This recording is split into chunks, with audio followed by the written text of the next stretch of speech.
Bismillahi walhamdulillahilladzi ja'ala asy-syamsa dhiya'a wal qamara nura wa qaddarahu manazila lita'lamu 'adadas sinina wal hisab. Asyhadu an la ilaha illallah wa asyhadu anna Muhammadan 'abduhu wa rasuluh. Allahumma shalli wa sallim ala habibina wa syafi'ina wa qurrati a'yunina sayyidina wa maulana Muhammadin wa ala alihi wa ashabihi wa man tabi'ahum bi ihsanin ila yaumiddin. Wala haula wala quwata illa billahil aliyyil azim. Qalu subhanaka la ilma lana illa ma 'allamtana innaka antal alimul hakim. Wabil khusus Bapak Ketua DKM, Bapak Haji Tubagus dan Ibu Tin yang selalu memotivasi dan ngajakin ya Bu ya, ngajakinnya ke masjid. Ini alhamdulillah Bu, kalau di dunia ini masih banyak orang yang ngajakin kita, karena nanti kata Nabi pada suatu hari banyak orang sudah tidak peduli lagi ya, nasihat itu udah nggak berguna Bu nanti. Maka artinya kita ini masih banyak dan memiliki orang-orang yang peduli sama kita. Wabil khusus bapak-bapak pengurus DKM dan yang nggak jadi pengurus tapi seperti pengurus DKM, sibuk ke masjid, mikirin masjid juga dipikirin itu, kayak mikirin istri gitu ya. Jadi lebih baik istri keduanya masjid Pak ya, kayak Pak Tubagus tuh ya, mikirin tempat wudhu belum jadi. Ibu-ibu sekalian yang dirahmati Allah, yang jumlahnya ya menurut saya sih memang lebih banyak kan ibu-ibu ya, tapi ini ibu-ibunya yang ibu-ibu yang bikin saya jadi ngantuk ya. Iya, soalnya temanya keren banget ini, tapi jamaahnya yang udah melalui masa resolusi. Tapi isoklah nggak apa-apa, orang hidup itu emang harus selalu punya resolusi ya Bu ya. Ya Bapak Ibu sekalian yang dirahmati Allah, alhamdulillah kita bersyukur kepada Allah. Summa alhamdulillah.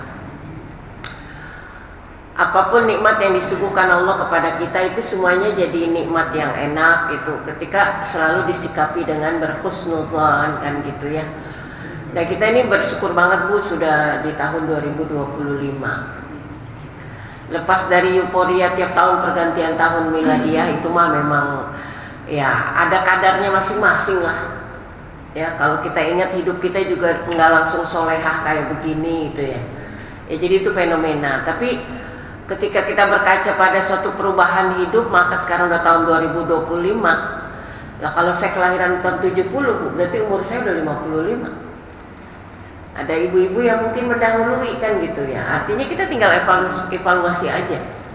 Bertambah dalam hitungan kita, tapi sejatinya kita ini sedang menuju pada fase di mana akan ada limit akhir.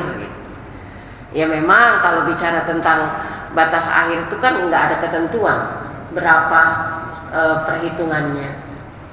Akan tetapi kan biasanya yang tua itu duluan. Umumnya gitu ya. Yang tua yang duluan. Maka sejatinya perhitungannya tuh secara logika tuh bisa jalan. Kalau usia tua itu adalah usia yang ya memang benar-benar mempersiapkan diri. Coba kalau kita nyiapinnya dari muda. Namun sayangnya sedikit sekali yang muda itu ya persiapannya seperti ini. Maka alhamdulillah. Masa tua itu berarti bukan bonus Bapak Ibu. Justru masa tua itu adalah bisa jadi ini dimana masa kita hidup yang benar. Makanya ketika ada seorang pejabat pemerintah Abbasiyah bertemu dengan seorang kakek tua, itu ditanya sama pejabat tersebut, berapa usianya kek? Kakek lalu menjawab, ya Khalifah usia saya ini 10 tahun. Khalifah itu tertawa Bu, begitu si kakek bilang usianya 10 tahun. Tapi serius Khalifah, memang saya berusia 10 tahun. Karena di 10 tahun terakhir inilah saya baru merasakan hidup yang sebenarnya. Jadi bisa jadi juga sama kita Bu. Iya, umur udah 60 udah 70, tapi baru merasakan nikmat ibadah itu 10 tahun terakhir ini, atau mungkin tahun-tahun akhir ini.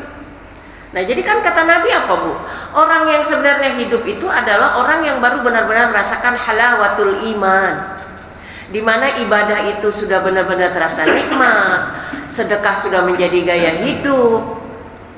Itu kan nikmat rasanya, Bu. Beda dengan anak, cucu ke bawahnya gitu ya, yang masih dalam sebatas orang tua karena kewajiban. Ya, jadi kalau kita pernah ngalami fase itu, Bu, ya itu adalah sungguh fase kebodohan dulu kalau kita sadarin kan, Bu. Tapi memang setiap hidup itu akan mengalami fase itu. Makanya emang ada orang tua yang sedekah diposting, kagak ada, Bu. Paling yang posting juga bendahara masjid. Tujuannya buat apa? Itu ngabarin gitu bahwa amanahnya tuh udah disampein gitu. Orang tua kalau makan itu, Bu, di resto, begitu makannya datang sempet nggak posting? Bisa makan enak aja udah alhamdulillah ya, Bu ya. Karena kadang-kadang ekspektasi itu tinggi, tapi begitu dimakan udah komplain duluan di perut. Bagaimana mau posting kita? Jadi pertanda satu persatu itu ya, hubud dunia itu udah dikurangi ya, Bu. Ya, jadi di sini kita bersyukur kepada Allah diberikan kesempatan usia tua. Jadi jangan bilang bonus. Karena saya bilang kalau bonus mah bisa diambil bisa kagak, Pak. Ya betul ya. Kalau bonus bisa diambil bisa enggak. Tapi ini adalah anugerah besar dari Allah Subhanahu wa taala. Maka banyak-banyak doa ya. Nabi itu mendawamkan doa. Padahal Nabi kalau kita masuk kategori beliau wafat itu belum tua ya, Bu ya. Belum tua. Tapi doa-doa beliau itu adalah spirit buat kehidupan panjang. Apa yang beliau kumandangkan, Bu, tiap pagi itu ya, Allahumma inni a'udzubika minal jubni wa a'udzubika minal bukhli wa a'udzubika an ardalil umur wa a'udzubika min fitnatid dunya wa adzabil qabr. Ya, poinnya 4 itu, Bu. 4 ini emang basisnya yang udah mepet-mepet gitu, udah deket. Ya Allah, aku berlindung kepadamu dari sifat pengecut. Kita sering bilang anak muda pengecut gitu, padahal orang tua banyak yang pengecut. Ya, jadi sifat pengecut itu adalah lawan dari sifat pemberani. Ya, pemberani dan pengecut itu perspektifnya jauh jangkauannya. Orang yang pengecut itu adalah orang yang melarikan diri dari masalah, orang yang melarikan diri dari tanggung jawab hidup. Kalau sekarang, dulu orang yang pengecut itu adalah orang yang punya alasan kecil gitu untuk tidak berjihad pada perintah Rasul. Nah, makanya di dalam sirah itu ada dijelaskan 4 sahabat yang 40 hari didiemin sama Rasul sallallahu alaihi wasallam gitu. Hanya karena punya alibi itu, nggak ikut dalam jihad bersama Rasul. Kok sekarang itu pengecut dan pemberani kan perspektifnya berbeda. Maka doa Rasul ini aktual sekarang, Ibu. Wa a'udzubika minal bukhl. Al-bukhl itu adalah apa? Bakhil. Bakhil, kalau bakhil kenal semua lah bakhil. Ya, pelit, kedekuk gitu ya. Nah, kalau saya nyebutnya tambah kedekuk gitu. Nah, jadi Rasul itu berlindung karena manusia ketika sudah banyak ekspektasi, banyak rencana, banyak program, kan dia jadi pelit. Bahkan ada manusia itu yang pelit pada dirinya sendiri. Saya tuh jadi nggak bisa kesana karena kesana nggak ada orang. Iya, Bu, situ adanya kamera ya, Bu ya. Jadi saya neleng kiri kanan. Nah, jadi itu, Bu. Wa a'udzubika an ardalil umur. Ya ini pas ardalil umur, Bu. Muda kagak, ya. Pas tua, tapi masih punya fasilitas yang Allah berikan di usia ini. Nah, ardalil umur ini tidak semua dimiliki oleh banyak orang. Nah, ada dua fenomena di usia ardalil umur ini, Bapak Ibu. Yang pertama, kebanyakan di usia ardalil umur ini, kenapa Rasul itu berlindung? Ngerepotin anak lah, logika gampangnya gitu ya. Banyak memori yang lepas, tenaga sudah mulai berkurang, usia sudah tidak lagi produktif. Nah, ini ardalil umur. Nah, ini diperlukan perlindungan, kita minta kepada Allah Subhanahu wa ta'ala, karena usia ini adalah usia krisis, Bu. Di saat dulu anak-anak lemah, kita yang jaga. Dulu anak-anak memorinya belum begitu bagus, Bu, kita yang membangkitkan. Ayo nak, ucapkan lagi. Sekarang, Bu, kita lemot bicara, ditinggal pergi sama anak. Makanya saya bilang ini masa yang paling mengenaskan. Ya. Makanya video saya tentang ardalil umur tuh viral, Bu. Sampai sekarang, padahal tuh udah video udah setahun yang lalu tentang usia tua. Ya. Jalan pengen, Bu, tapi tenaga terbatas.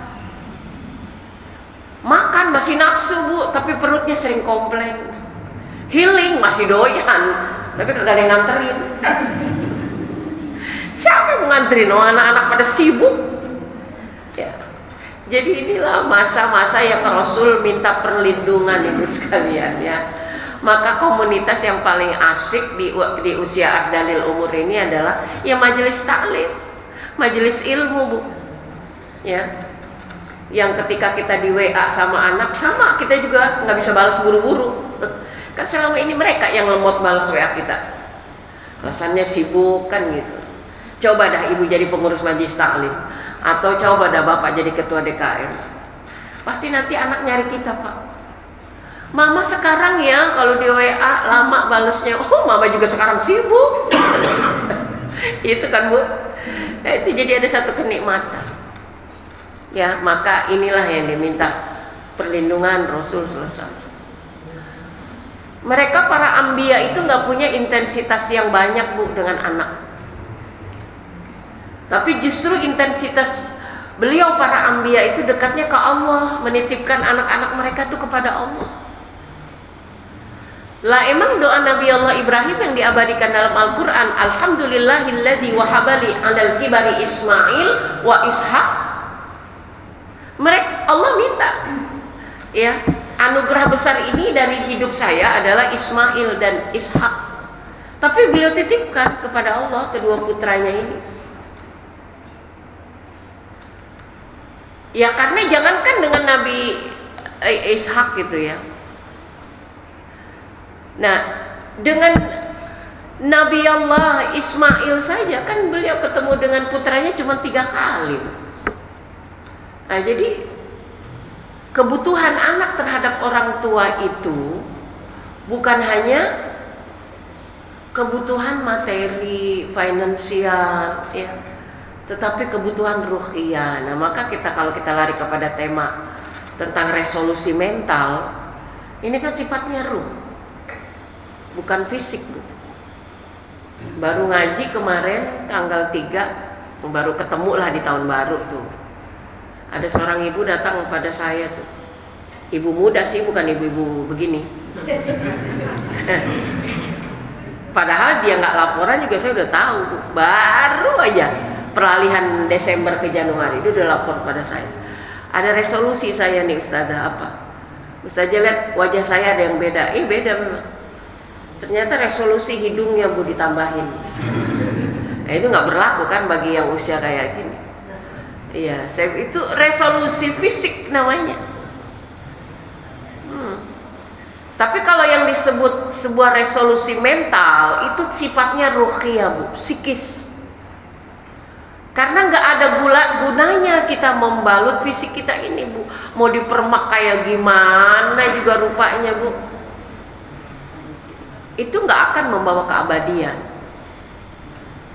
Makanya memang memperbaharui sikap mental ini bukan hanya ketika usia senja, tetapi juga mulai tahapan demi tahapan. Karena bisa jadi mungkin fisik kita semakin melemah, tapi kesabaran nambah, itu ya Bu ya. Fisik kita semakin melemah, tapi iman semakin kokoh. Jalan ke tempat jauh-jauh mungkin cepat capek, tapi semangat kalau jalannya ke masjid. Nah, kan beda itu, beda. Bicara memang sudah tidak banyak, tapi kalau zikir itu udah jadi makanan harian. Kan begitu, kebalik makanya. Nah, inilah yang disebut resolusi mental. Dan sekarang nggak yang tua nggak yang muda Bu, sedang banyak mengalami krisis mental. Ya, makanya sekarang ada banyak ya tutorial atau banyak lembaga-lembaga yang khusus bagaimana memperbaharui kesehatan mental, health mentality. Ini luar biasa. Ada lagi yang bayarannya mahal Bu, apa yang disebut mindfulness. Nah, ngerti juga kagak istilahnya itu. Saya juga waktu baru dengar tuh kagak ngerti. Ini apaan sih mindfulness ini? Ternyata Bu, ini udah banyak di Jakarta, udah banyak Bu. Ya, ketika kita masuk di situ, kita diajarkan pertama sekali untuk menjadi orang-orang yang fokus. Nah, berdirinya lembaga atau tempat pelatihan ini Pak, karena ternyata memang di era digital ini udah banyak manusia yang gagal fokus.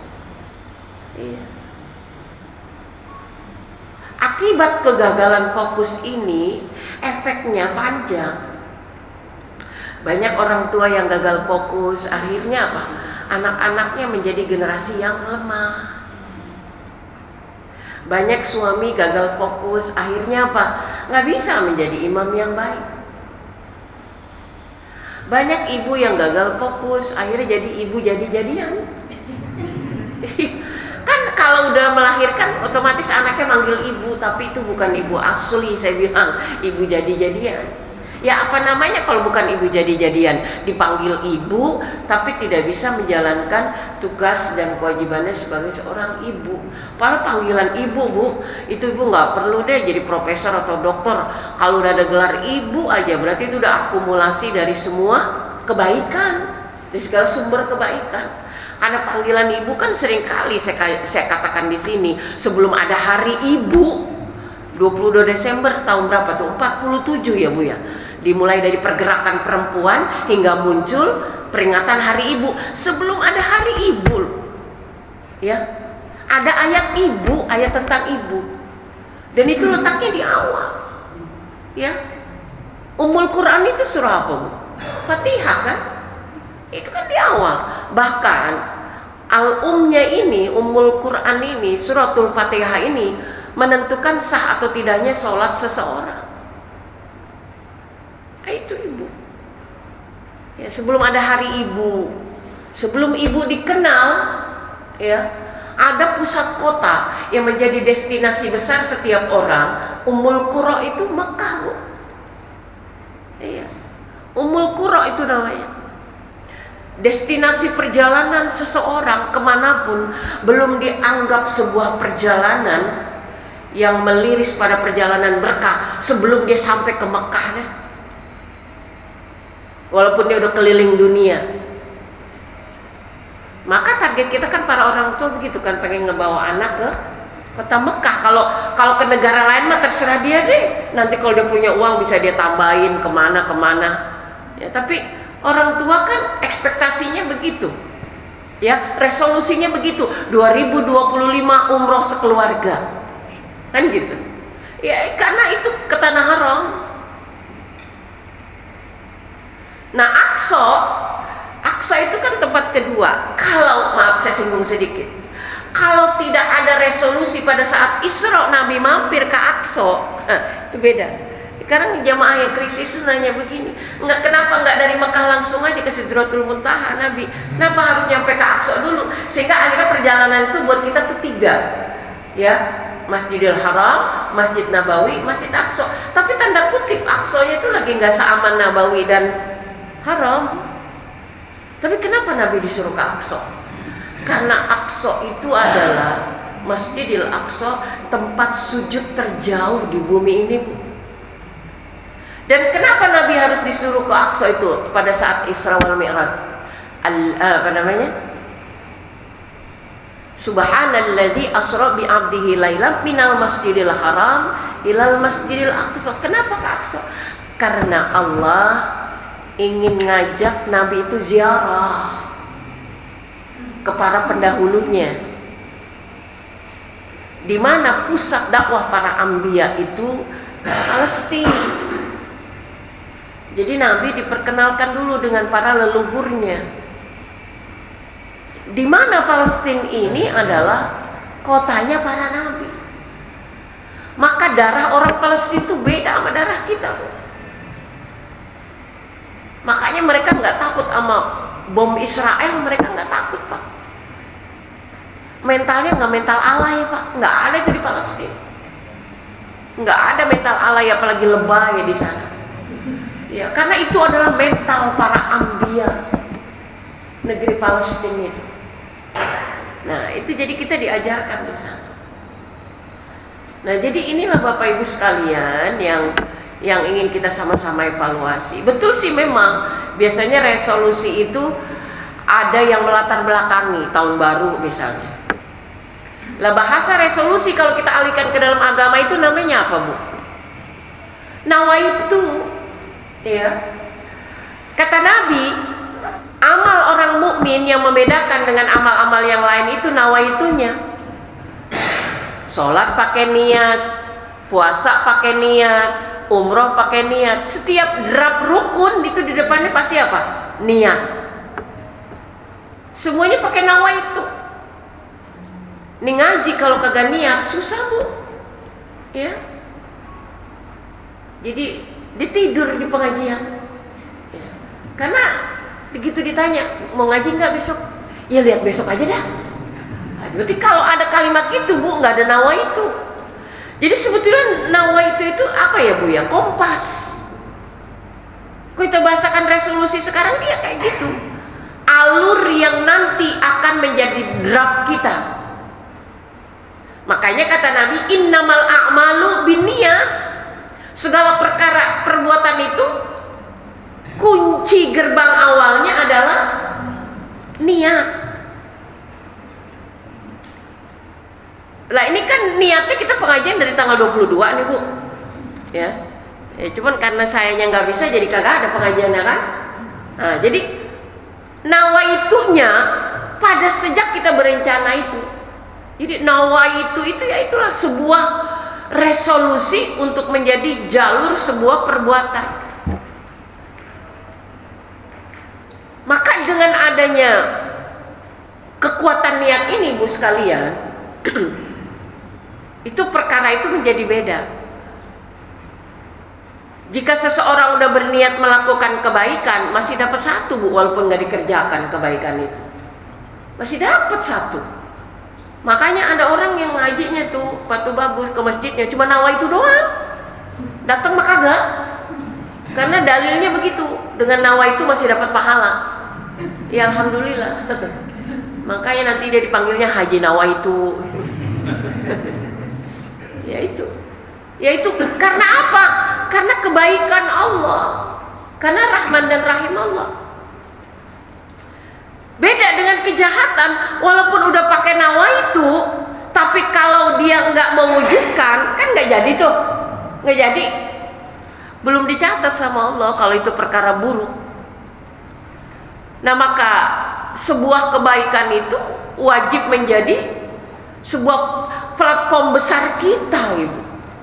Karena dari nawaitunya itu udah tertulis di sana. Yang kedua, ini ngomongin resolusi tapi nariknya ke agama gitu. Bapak Ibu dapat kabar berapa kali sehari Nabi istighfar? Hah? 70 ya? 70 kalau kita dilunasin aja dah seputaran tasbih 100 gitu ya. Karena nandain 70-nya susah gitu. Pertanyaannya adalah, kenapa sekali bernabi istighfar 70 kali sehari? Kenapa, Bu? Sekali bernabi istighfar 70 kali sehari. Istighfar itu kalimat astagfirullahaladzim. Ya karena itu resolusi, Bu. Iya. Jadi manusia itu, Rasulullah SAW memerintahkan pada kita, fadzakir, ya berzikirlah, ya, zikran katsira, yang banyak zikirnya. Jadi kalau saya tuh nggak 33, 100, nggak usah pakai poin-poin. Di situ cuma perintah Allah, zikir yang banyak.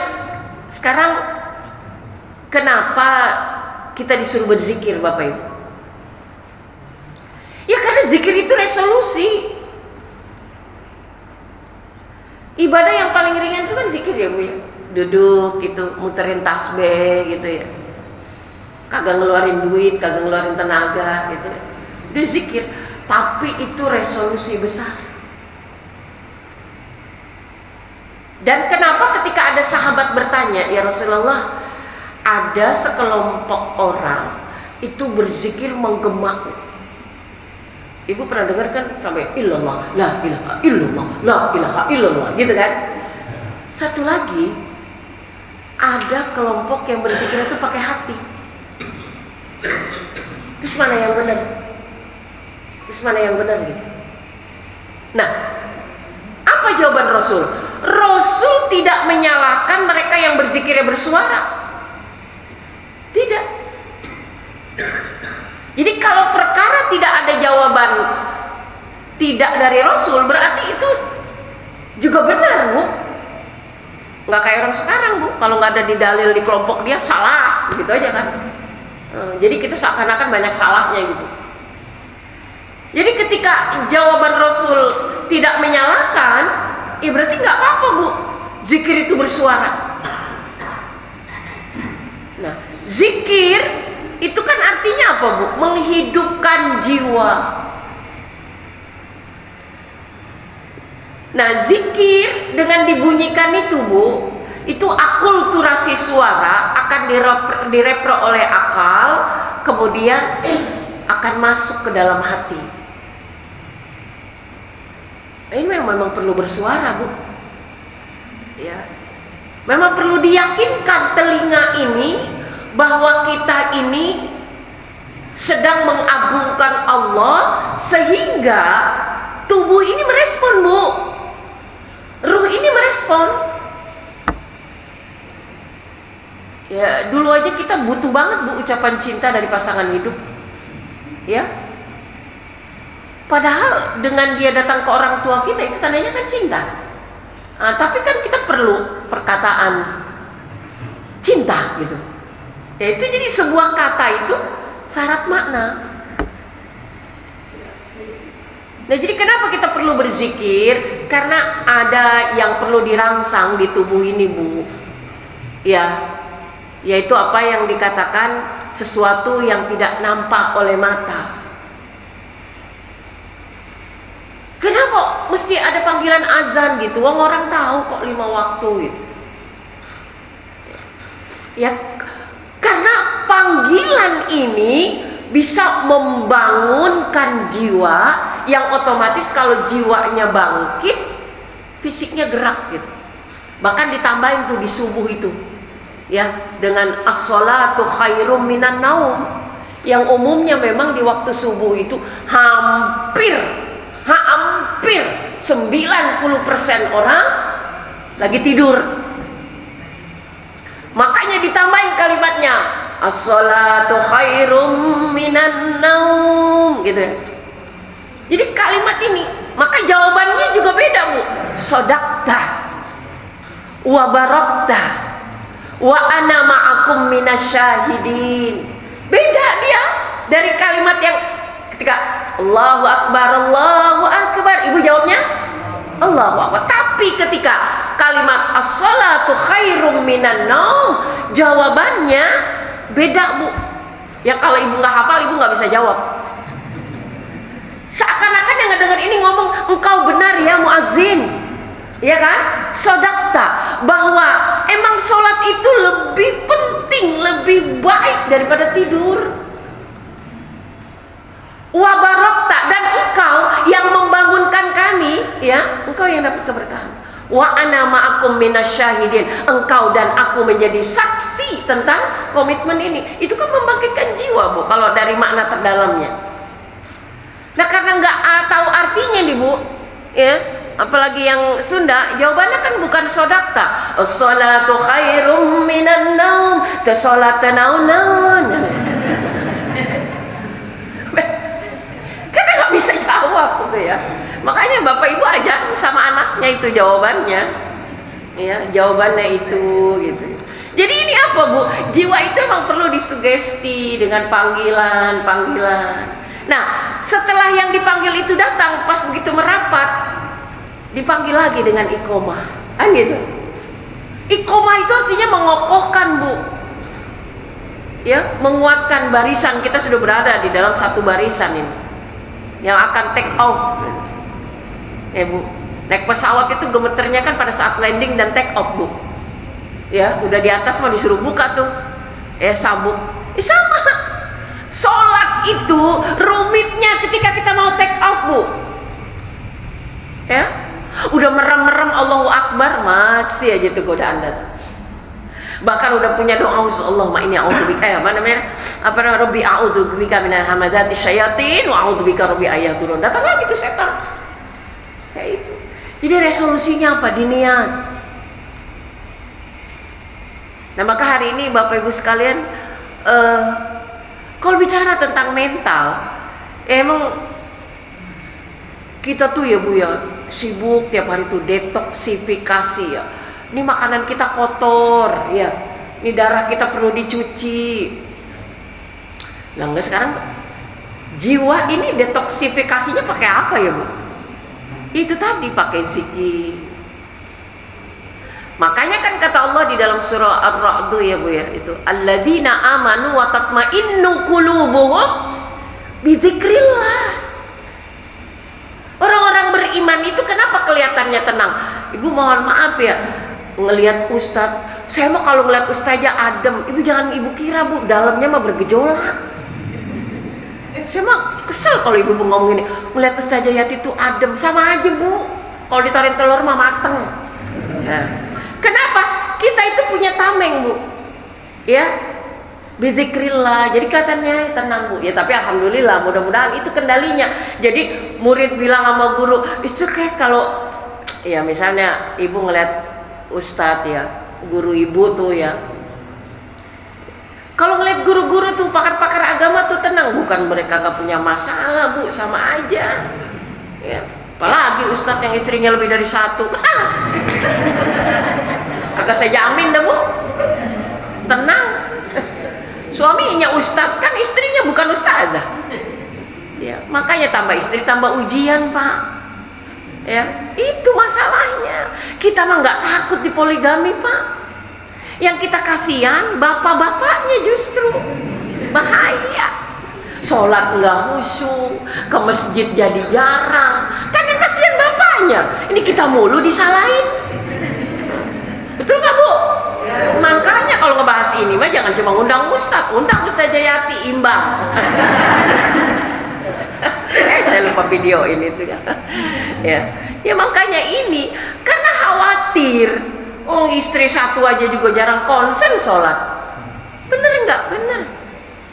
Bener, Pak, memang. Makanya kan yang dipesan berhati-hati terhadap urusan perempuan kan bapak-bapak. Kita mah nggak pernah dipesenin tentang urusan laki-laki, ya. Makanya saya kesel banget tuh waktu di Facebook, teman saya juga tuh ustadz, dia ngomong begini, kami tuh sebenarnya pengen jadi Yusuf, tapi Julaihanya pada berantakan. Jangan salahin Julaiha. Kenapa Julaiha sampai menggoda Yusuf? Ya karena lakinya jarang pulang. Kan gitu sih rohnya, Bu. Iya. Diem aja tuh ustadz, nggak bisa ngejawab. Oh, kalau udah perkara begitu saya kagak nyaut, gatel Bu. Ya. Jadi masalahnya itu yang prinsip yang perlu kita pegang. Iya. Jadi ketenangan jiwa itu hadir dengan apa Ibu sekalian? Resolusinya yaitu perintah dari Nabi itu. Kenapa sih? Tapi saya udah sering zikir Ustazah, tapi mah enggak. Ya, maksudnya zikir yang punya ruh gitu. Zikir yang punya ruh itu yang bikin nikmatnya itu siapa? Kita. Kan ada orang masak nggak pakai hati, suaminya tahu kamu masak tuh nggak konsen ya, kan itu ya, itu namanya mindfulness tuh, nggak konsen. Kenapa? Hambar. Tapi beda masak kalau pakai hati, beda kan? Sama ibadah pun begitu. Ada orang yang habis sholat, Assalamualaikum warahmatullah, Assalamualaikum warahmatullah. Jangankan memberi ketentraman untuk keluarganya, yang sholat aja nggak merasa nyaman habis sholat.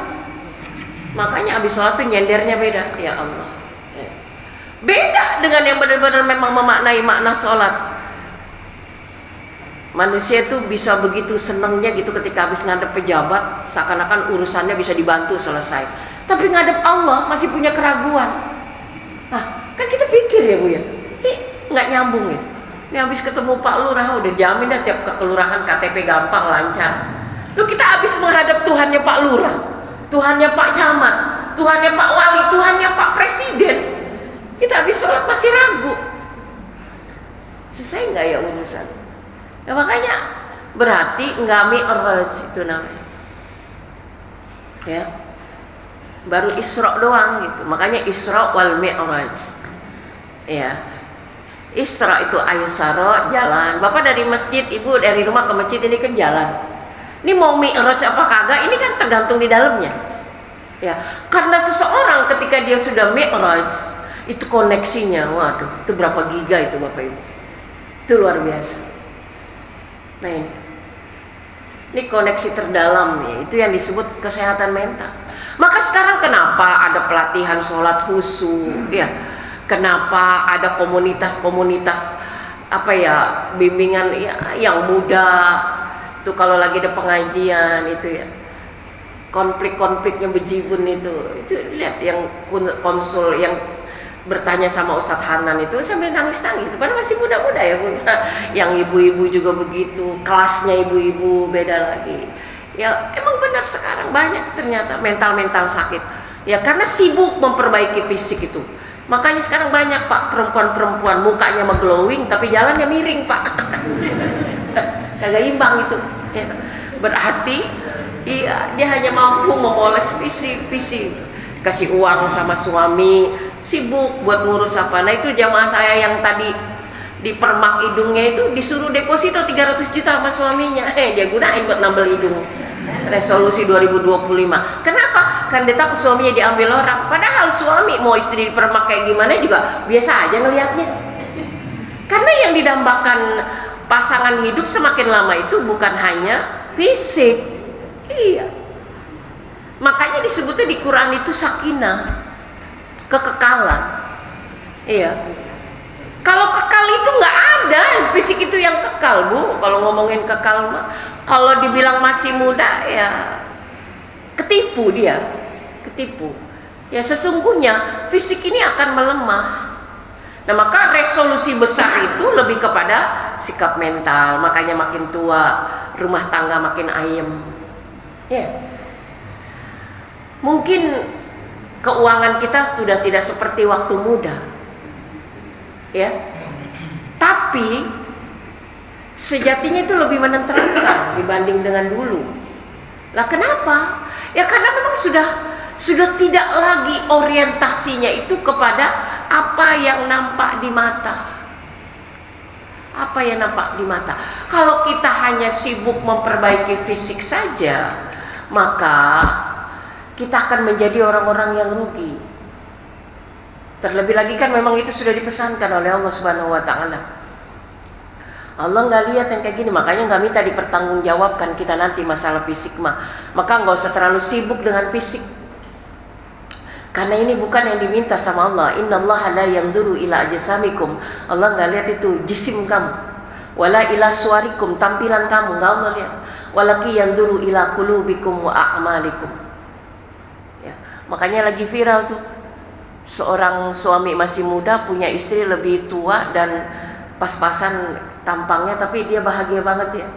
Itu sejatinya sakinah itu. Karena tampilan luar itu hanya kelihatan dari orang, selaras ya, seimbang ya, sekupu ya. Tapi ketika bicara tentang ketentraman, kenyamanan, kebahagiaan, apalagi Bu, rasa syukur, itu kan adanya bukan dalam tampilan luar, sudah adanya di batin. Nah ini yang mahal, yang tidak ditemukan sekarang ini ya. Makanya sekarang banyak kejahatan antar orang dekat ya Bu. Anak 14 tahun gak disangka-nyangka menghabisi nyawa ayah dan neneknya. Yang nyaris ibunya pun kalau lengah sedikit ikut kan gitu. Terus ibu-ibu simpel ngomongin, memang itu udah takdir Ustazah, kan gitu kan. Ya memang sudah tercatat di sana bahwa akan seperti itu jalannya. Tetapi fenomena ini menjadi pelajaran buat kita. Ada apa gitu. Makanya sampai sekarang kan psikolog belum menemukan jawabannya. Kriminolog masih menyatakan juga ini kasus masih banyak berimbas kepada hal-hal yang sifatnya kasat mata. Tapi yang paling akurat, coba tanya, ada apa dengan jiwa anak ini? Iya, ada apa? Ya kalau saya malah berbaliknya nggak langsung tertuju kepada anak ini. Nah kenapa Allah beri kesempatan orang tua yang perempuan ini masih hidup ini menjadi saksi tentang muhasabah orang tua terhadap pola asuh anak? Kan makanya udah ada warning dari Allah Subhanahu wa taala, ku anfusakum wa ahlikum. Nah, jaga diri dulu baru keluarga. Ya, dari api neraka, ya. Nah, jadi Bapak Ibu sekalian yang dirahmati Allah, di masa Rasulullah SAW itu banyak orang yang mentalnya sakit Bapak Ibu. Maka perang Rasul itu fisik dan mental. Nih Bapak Ibu kita ngelihat ini ya. Peristiwa hijrah itu basisnya adalah apa? Kekuatan persaudaraan kaum muhajirin dan kaum ansor. Kalau kita bicaranya sekedar penyatuan antara kaum muhajirin yang berhijrah dan kaum ansor yang menerima ya, orang-orang sahabat Rasul dari Mekah itu ke Madinah, sekedar penyatuan.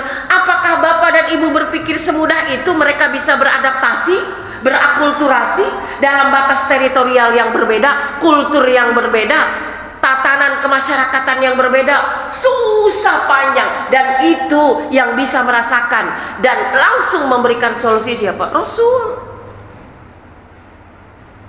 Maka ketika konflik antar istri mah itu perkara kecil Pak. Dua kubu masyarakat saja, pola kehidupan Makkah dan Madinah itu bisa beliau persatukan, apalagi urusan para istri ya.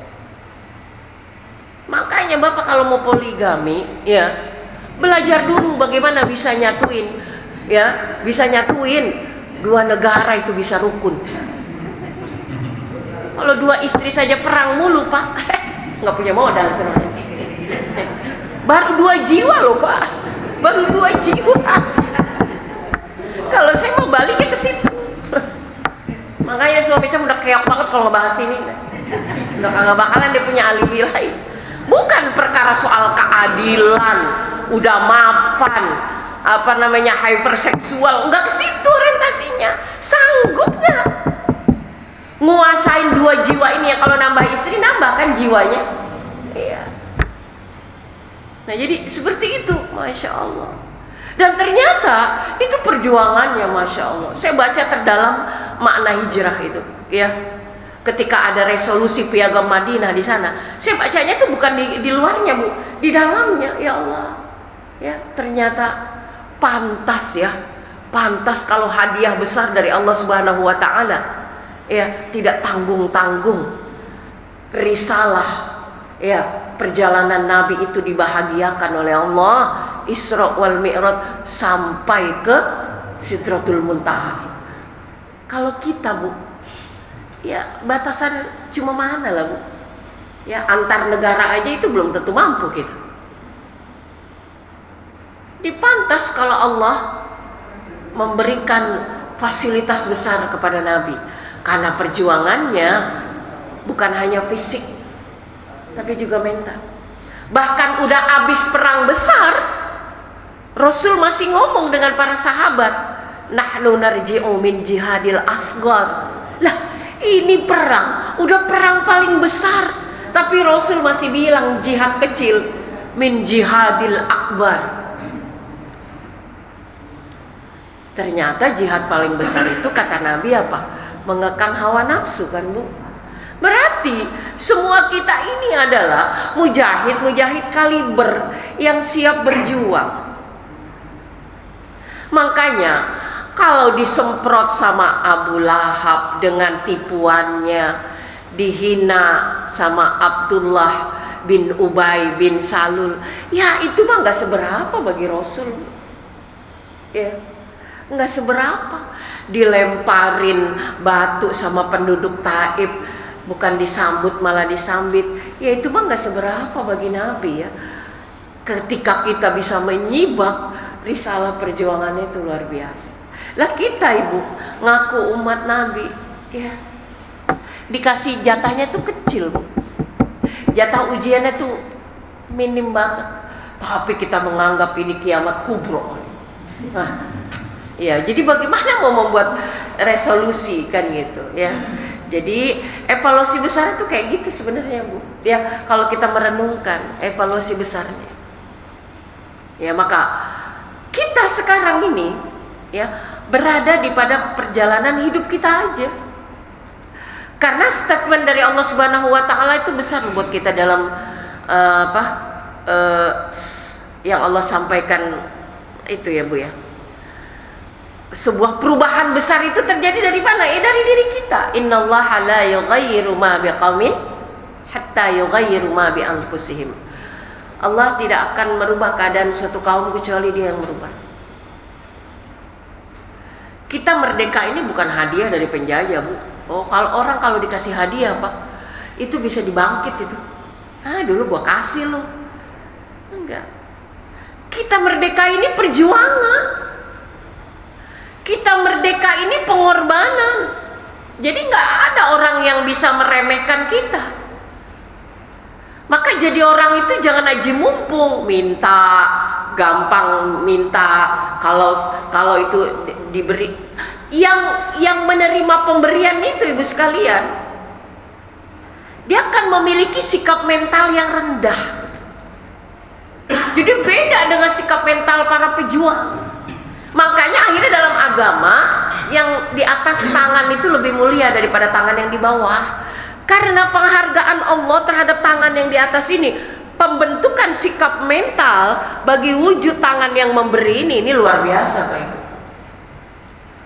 Maka orang tua yang kerdil itu mendidik anaknya jadi peminta-minta. Tapi orang tua ya yang punya resolusi besar, pengennya anaknya tuh tangannya di atas, jadi pemberi. Ini kan udah berubah. Sudah berubah. Ini gara-gara rusuknya ini kehidupan ini seperti ini, Bapak Ibu sekalian. Sikap mental kita. Nah, ditambah lagi sekarang dengan tampilan-tampilan media sosial yang lebih mengedepankan apa? Pandangan mata. Ya, jadi buat hidup kita ini sekarang yang lebih bergizi itu makanan bro. Kalau makanan badan mah saya udah tahu Ibu paling bisa ngontrol diri itu. Udah paling bisa ngurangi karbo gitu kan. Iya. Bukan jangan cuma karbonya yang dikurangi Bu, tidurnya kurangi. Tidurnya yang dikurangi. Karena orang otomatis kalau karbonya nggak banyak itu stabil. Iya. Kenapa Allah letakkan di usia tua ini alarmnya adalah kurang tidur? Lagi muda mah udah alarm kenceng juga dipencet dimatiin tidur lagi Bu.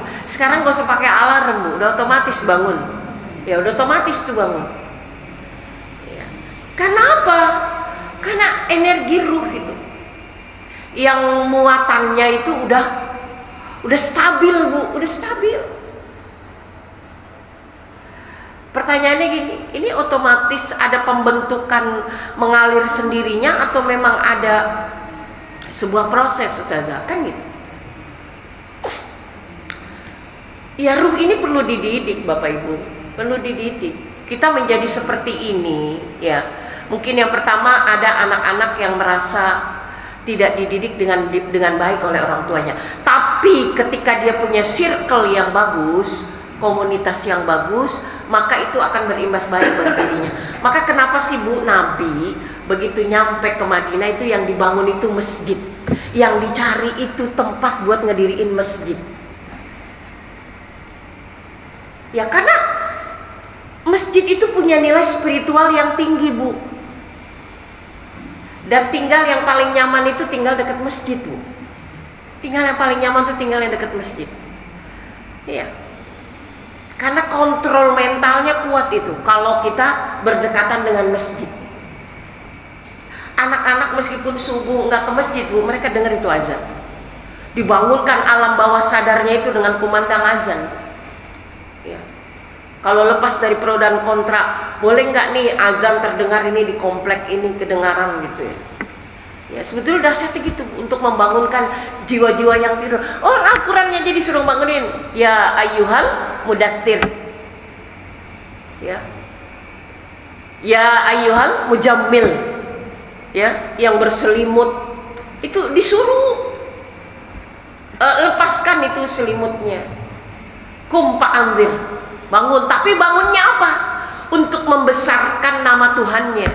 Karena ketika kita sudah menjadikan Allah sebagai sumber bangkit, ya rujukan paling besar, yang lain itu jadi kecil, Bu. Yang lain jadi kecil.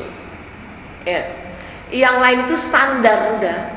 Jadi dimensinya seperti itu. Makanya ketika anak-anak di tempat kursus itu, Bu, mereka yang mau ngejar kayak zaman anak-anak kita nih, Bu, itu SBMPTN itu dikasih soal-soalnya itu lebih tinggi daripada soal yang nanti diajukan di dalam ujian negara. Itu lebih tinggi, Bu. Ya, lebih tinggi. Karena nanti ketika mereka berhadapan dengan soal-soal itu, oh udah standar di bawah. Ya, jadi itu kalau kita mau bicara menghidupkan bagaimana kemampuan akal mereka. Nah, jiwa pun begitu. Ya, makanya yang disodorkan banyak masalah ini harian, beda sama yang masalahnya tahunan. Dan yang sangat maha kuasanya Allah, Bapak Ibu sekalian yang dirahmati Allah, tidak ada manusia yang di dunia ini yang dibiarkan steril dari masalah, nggak ada. Bahkan Allah menjadikan suguhan masalah itu adalah liyabluwakum ayyukum ahsanu amala, sebagai seleksi untuk melihat siapa di antara kita yang amal-amalnya terbaik. Nah, berarti kan di sini apa, Ibu sekalian yang dirahmati Allah? Semua yang Allah anugerahkan yang ada di dalam psikis kita, yaitu yang terakumulasi dalam apa yang dikatakan mental, ya yang di dalam bahasa agama ar-ruh itu, Bu, ini mesti diberikan bekal, diberikan makan, karena inilah yang akan membimbing kehidupan kita sepanjang hidup nanti. Maka ketika dipanggil tuh kalimatnya ya ayyatuhan nafsul mutmainnah. An-nafs di sini, Bu sekalian, lebih dominan kepada ruh. An-nafs. Ya. Jadi yang dipanggil mana? Jiwa yang tenang. Karena kalau jiwa tenang, Bu, di dunia aja kelihatan, fisiknya jadi tenang. Jadi imam sholat kalau jiwanya tenang nggak ada yang lupa, Bu. Tapi kalau pikiran lagi error, lupa bacaan. Ya, makanya ada isyarat makmum disuruh mengingatkan imam. Ya, kenapa? Karena imam juga manusia biasa, bisa lupa. Sholat nggak jadi batal dan nggak jadi bubar karena ada tuntunan syariat untuk mengingatkan imam bagi makmum. Itu bukan hanya berlaku dalam sholat, tetapi juga dalam kehidupan. Makanya pemimpin jangan anti kritik. Sama imam pun begitu, ada jatah diingatkan oleh makmum. Sehingga mana? Kalau jiwanya tenang, maka sikap dan perbuatan itu kelihatan, ibu sekalian. Maka kenapa sih ketika Rasulullah SAW sulitnya dakwah itu diterima, ya di Taif, di Sambit, yang beritanya dari malaikat Jibril apa? Ya Muhammad, perintahkan aja aku nih buat bawa gunung Uhud, ditumpahin ke situ tuh, ke penduduk Taif itu. Ya bahasa Betawinya gepeng pokoknya sama dia. Tapi kan Nabi nggak terima ya. Tawaran itu nggak diterima sama Nabi. Iya, tawaran nggak diterima sama Nabi. Ya, karena kalau kita pikirin sama diri kita gini, makanya kata Imam Ghazali, ciri-ciri orang ikhlas itu mana Pak Ibu? Pujian sama cercaan itu udah nggak ada bedanya. Kalau udah di level ini, Bapak Ibu, hidup itu enak. Iya. Pujian sama cercaan itu udah nggak ada bedanya. Jadi dipuji tidak melambung, iya kan? Dihina tidak tumbang. Ya. Ini kan yang didambakan prinsip pribadi seorang muslim itu. Istiqomah. Yang kedua, dia udah lupa bahwa perkara-perkara amal baik itu ada balasan. Enggak. Udah aja berbuat baik aja gitu. Jadi udah nikmat aja Bu. Jadi udah nggak ngitung-ngitung kalau melakukan ini pahalanya segini, enggak gitu. Ya karena memang nikmat aja melakukan kebaikan, itu aja selesai. Maka ketika ditanya tentang ikhlas, ya itu ikhlas itu gambarannya kayak gitu aja. Jika dihina, udah biasa aja, karena penghinaan manusia itu kan nggak berpengaruh terhadap penilaian Allah. Jika dipuji, karena memang manusia yang sumber dosa banyak kurang ini nggak pantas dipuji. Jadi posisinya itu udah stabil. Maka mental yang stabil ini dipanggil oleh Allah Subhanahu wa taala di dalam surah Al-Furqan ayat 63 itu Pak, kalimatnya apa? Wa ibadur rahmanil ladzina yamshuna 'alal ardi haunan.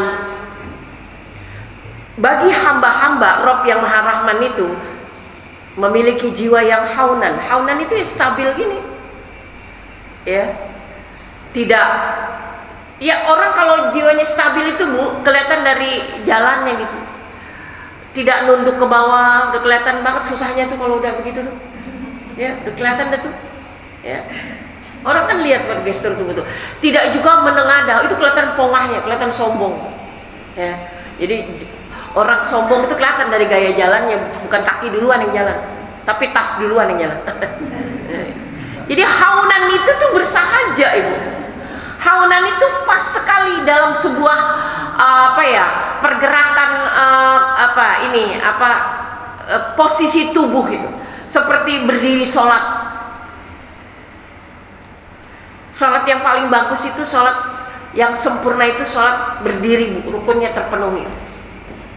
Ya, jadi jalan itu haunan.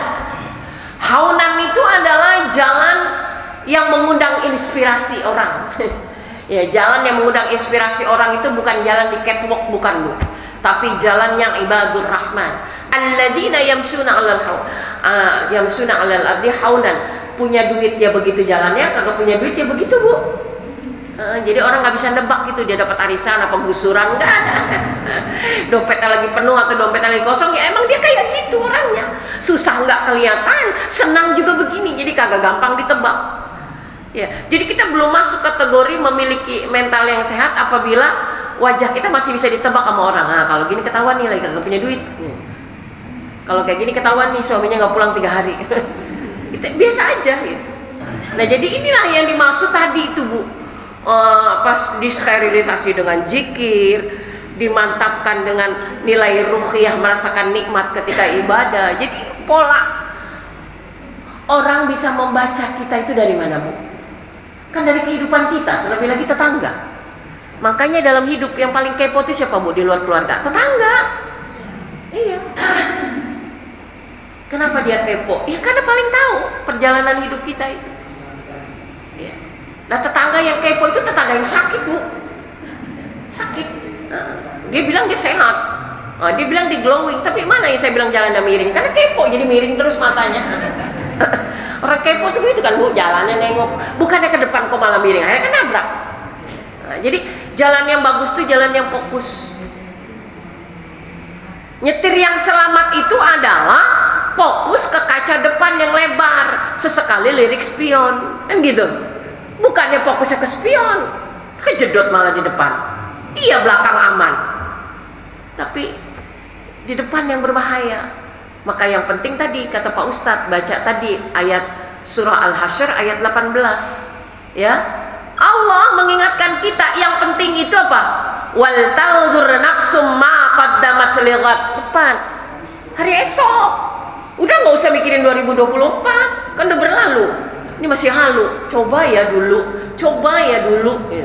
Udah nggak ada ya. Jadi Al-Quran ngingetin kita yang penting tuh hari esok ya. Modalnya apa? Wattaqullah ya. Kalau pengen selamat di hari esok, bekalnya adalah takwa. Watazawwadu, jadikan takwa itu sebagai bekal. Fa inna khairaz zadi takwa, karena sebaik bekal itu adalah takwa. Kan gitu prinsipnya.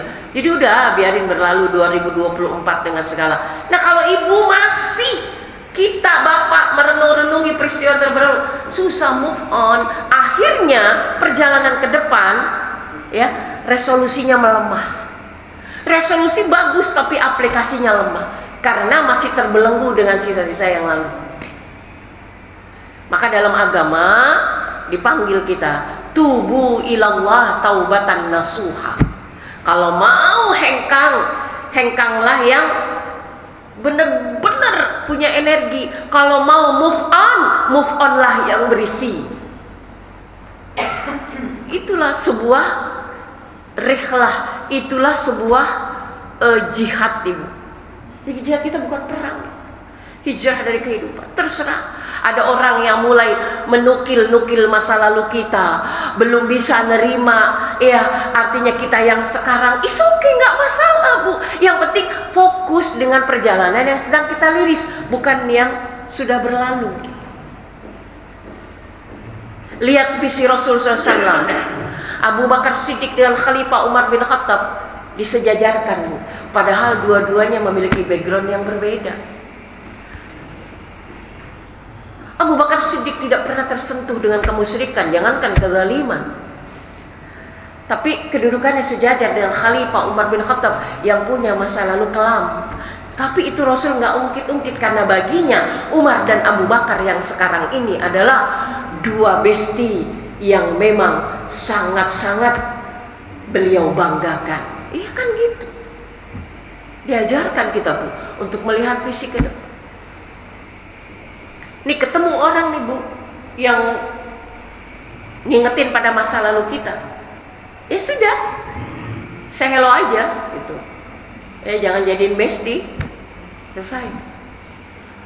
Kita mau menghindar dari dia nggak bisa. Lagi pula memutuskan silaturahim itu kan berdosa ya. Tadi saya punya air di sana. Ini sayang-sayang jangan dibuka. Ya. Ya, jadi seperti itu Bapak Ibu sekalian ya. Enggak kerasa ya. Itu jam 11 apa jam 10? Saya kira jam 11.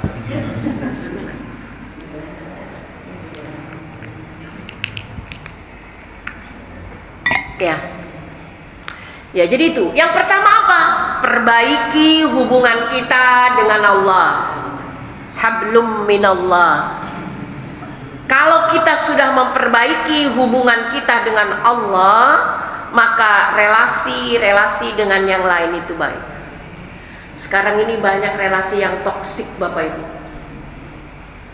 Dan itu juga digambarkan oleh Al-Quran. Hubungan-hubungan toksik ini, tubuh kita banyak racun, ayo kita detoksifikasi. Cuci usus, cuci apalah, cuci-cuci gitulah, cuci lambung, cuci mata. Ini jiwa kapan dicucinya?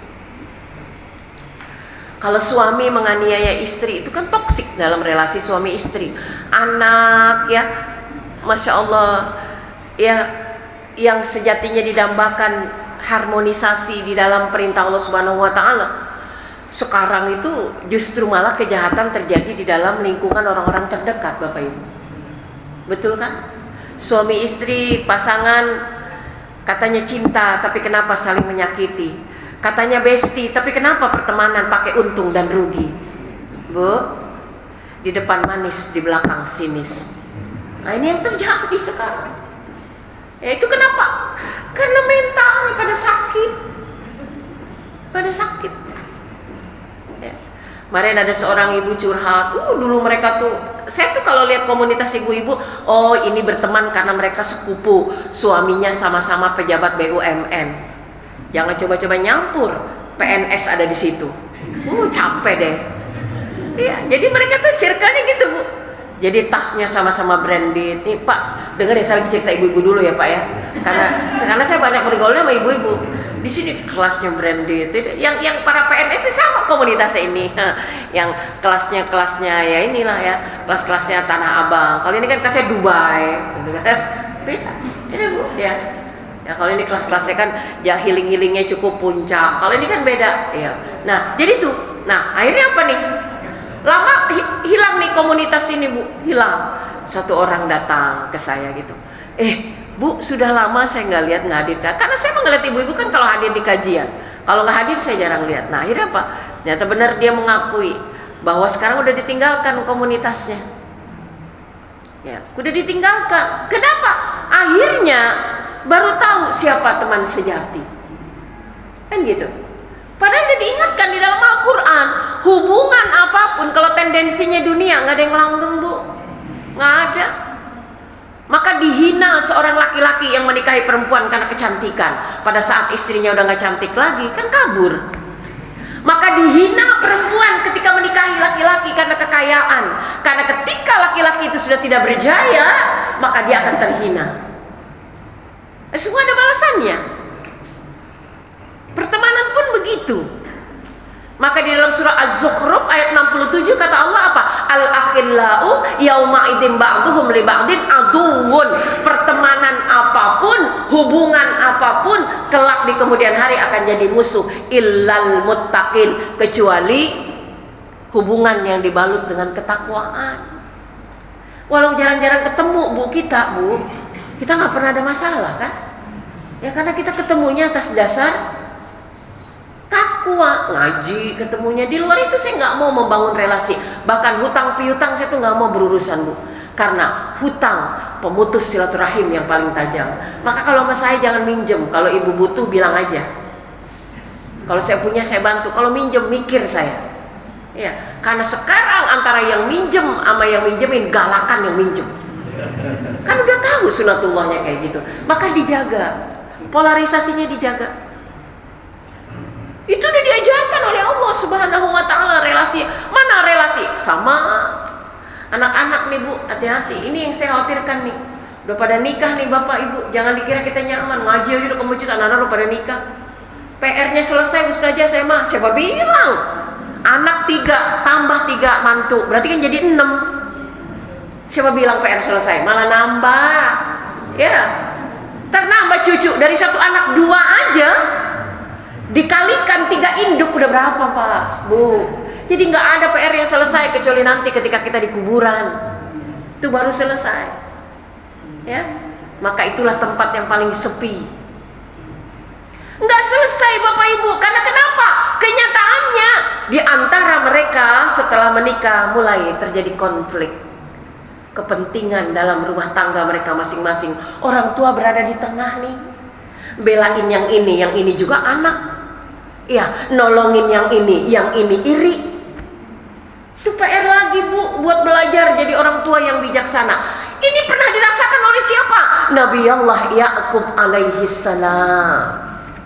Orang tua yang matanya memutih karena memikirkan pertikaian antar anak. Makanya sekarang banyak ngaji ke pengajian tapi pandangannya kosong. Bu, kenapa? Bingung Ustazah. Anak-anak dulu disuapin bareng makan nasi dari piring tuh. Tangan saya yang uak-uak Ustazah tuh. Kan nasi kalau diuak-uak sama ibu-ibu gurih banget tuh Pak. Ya. Biar kata cuma ikan goreng, ini jadi gurih ini. Sepertinya tangan almarhumah Umi ini ada MSG yang alami. Tapi ibu-ibu sekarang tuh nggak mau nguak-nguak nasi. Enggak. nyuapin anak disuruh pembantu. Bisa sih dia nyuapin tapi scroll TikTok, akhirnya sasarannya nggak ke mulut anak, kemana? Namanya gagal fokus gitu. Maka itulah imbasnya seperti itu. Nah, akhirnya apa? Mereka saling bersengketa. Ya. PR berat lagi, Bu. Dulu kecil bersama-sama bareng, sekarang dulu kita tuh mendambakan banget, Bu, punya rumah gede. Akhirnya anak-anak kan nggak ada yang mau tinggal sama kita. Rumah gede itu udah kayak museum, Bu. Maka saya ceramah di sebuah tempat, Bu. Saya lihat gini, Ibu, Masya Allah, ini ukira udah persis, Bu. Udah persis kayak museum rumahnya. Guci-guci tahun berapa masih dikumpulin. Itu namanya bupet-bupet. Masya Allah, saya bilang ini kayak bupet Roro Jonggrang. Kayak zaman kerajaan Majapahit. Jadi ibu ini rumah apa museum? Ya gimana ya Ustazah, anak-anak tadinya saya pikir mau diwarisin ke anak-anak, tapi dia pada kagak mau. Saya bilang kagak bakalan mau, Bu, anak sekarang barang begini. Mereka pengen punya rumah yang minimalis, perabotannya pun minimalis. Salah kita kalau ngewarisin benda-benda yang kayak begitu leluhur. Cuma akan jadi sarang dedemit doang itu, Bu. Iya, udah kayak rumah hantu nanti itu. Ya. Maka rumah udah sekarang buka aja, Bu, biar isi dengan mana pengajian, jadi nggak perlu geser-geser kursi. Karena nggak akan mau yang begini diwarisin ke anak-anak. Ini kursi leluhur kamu, Nak, bawa ya ke rumahmu. Kagak matching mah sama rumahmu. Akan mau, Bu. Maka sekarang yang patut kita warisin adalah apa? Iman dan amal soleh. Ya, mau rumahnya model apapun, ini terus dipakai sama mereka, Bapak Ibu. Ya, rumah mereka minimalis, tapi imannya nggak minimalis. Terbukti mana? Pas kita datang suami istri lagi sholat berjamaah, cucu kita yang unyu-unyu lagi naik di punggung ayahnya. Kan demen ngelihat anak begitu, Bu. Daripada punya anak rumahnya gede 3 lantai, kita datang yang buka pintu si Iem. Pengen ketemu anak lebih dari ketemu pejabat, mesti janjian. Kalau kita datang kagak pakai janjian, nggak bakalan ketemu. Padahal itu anak, Bu. Kan krisis itu. Udah gitu maknya baperan, keluar dah sumpah serapah. Anak begini-begini amat. Nah tuh nadanya udah beda, Pak. Mulai. Untung kagak muncul lagi tuh maling kundang era milenial, dikutuk jadi batu. Lah kalau anak sekarang dikutuk jadi wifi, Bu. Ya, gak ada kutukan lagi itu. Ya, gak ada. Akhir tahun orang tua yang curhat, saya pegel Ustazah, tetangga, mbak orang tuanya pada diboyong jalan-jalan, anak saya borong-borong ajak jalan saja, WA aja kagak. Udah tenang aja, Bu, tenang, alhamdulillah. Yang penting akhir tahun diberi kesehatan. Nah, malam akhir tahun ini kan bersamaan dengan 1 Rajab, Bu. Muhasabah aja di majelis sayang, hilang duka lara. Nggak usah ngeselin anak. Kalau ibu kesel sama anak, ntar anak jalan di tempat urusannya. Nah, kan itu perlu orang tua juga dikasih subsidi mental. Karena makin tua kita juga makin baper ya, Bu. Sedih banget, gampang nangis kalau cerita tuh. Ya, gimana ya Ustazah? Saya berharap hari tua. Nggak ada, Bu, jangan berharap sama anak, nggak ada. Jangankan yang 2, yang 10 juga anaknya bubar semua. Bener nggak? Bener. Makanya Ustazah anaknya sedikit amat. Ibu berapa? 10. Ibu sepi nggak? Sepi. Nah itu, Bu, bukan banyak jumlah. Kita harus mempersiapkan hari tua kita supaya jangan kesepian. Ya ini, circle kita kayak gini. Jadi coba nanti pulang ngaji ibu WA, pasti ada WA anak belum dijawab. Jadi dia juga ngerasa, oh alhamdulillah di hari tua orang tua saya banyak kegiatan. Kan anak seneng, Bu, daripada punya emak yang baperan nyumpain mulu, gitu. Ya, jangan jadi Alqamah di masa Nabi, jangan jadi maling kundang itu cerita riwayat rakyat yang terkenal. Udah, ini udah era milenial, ridhoi saja, ya, gitu. Jadi kitanya jangan baper, anak-anak kita juga mesti disadarkan tentang bagaimana pentingnya orang tua ketika masih ada di dunia. Ya. Jadi inilah Ibu ya, jadi kitanya harus sehat. Kita bagaimana membuat resolusi? Nggak jalan. Ya, itu perbaiki hubungan kita dengan Allah. Makanya bagaimana membangun relasi dengan hubungan dengan Allah Allah itu, ya Allah, kita pasti mampu, Bu. Ini targetnya melambung tinggi ke langit, ya. Tapi prosesnya sangat mudah, proses sangat mudah dan bisa dilalui oleh semua orang. Maka kalau ngarepin pagi-pagi anak muda hari Minggu gini ikut kajian, mahal apa tuh bagus? Mahal. Saya juga ekspektasinya begitu. Akhirnya saya lihat nenek lagi, kakek. Karena memang ini adalah hari kita, Pak. Iya, kita membangunnya bukan dari jam 6, dari jam 3 udah mulai. Iya. Maka kalau ukuran ngaji jam 8 mah udah siang. Orang udah melek dari jam 2, jam 3 kan gitu. Tapi anak-anak Gen Z, ya Allah. Saya punya asisten itu Gen Z, Pak. Itu kalau kemana-mana saya yang nunggu dia rapi-rapi. Bosnya yang nunggu. Saya dulu yang nunggu. Kenapa? Beda masa gitu.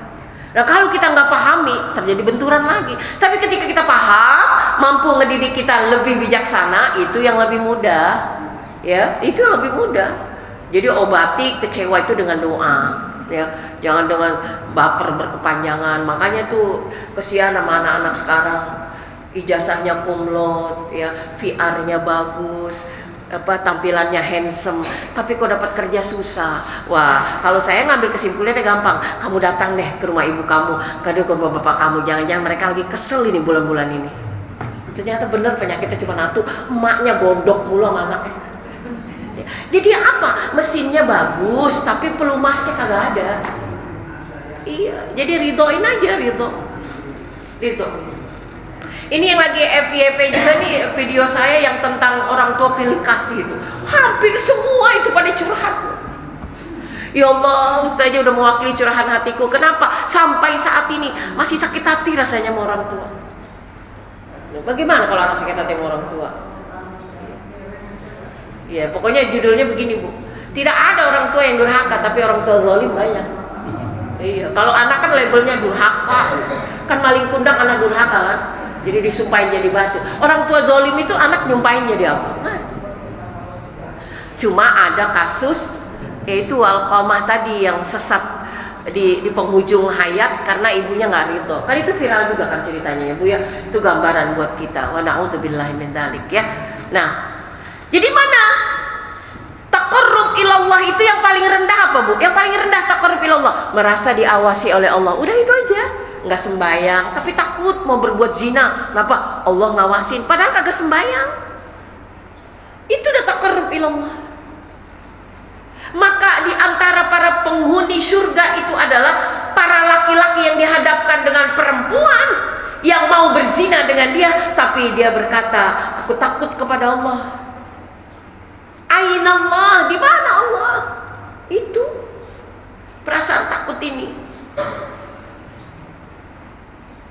Jadi kemarin tuh ketika saya bicara tentang bagaimana kualitas anak ya dari target hafalan Quran gini, itu sebenarnya dalam rangka memupuk jiwa agar hidup sehingga dia semakin takut kepada Allah. Tetapi rasa takut ini muncul dari mana? Dari kesadaran ya tentang pengawasan Allah pada diri kita.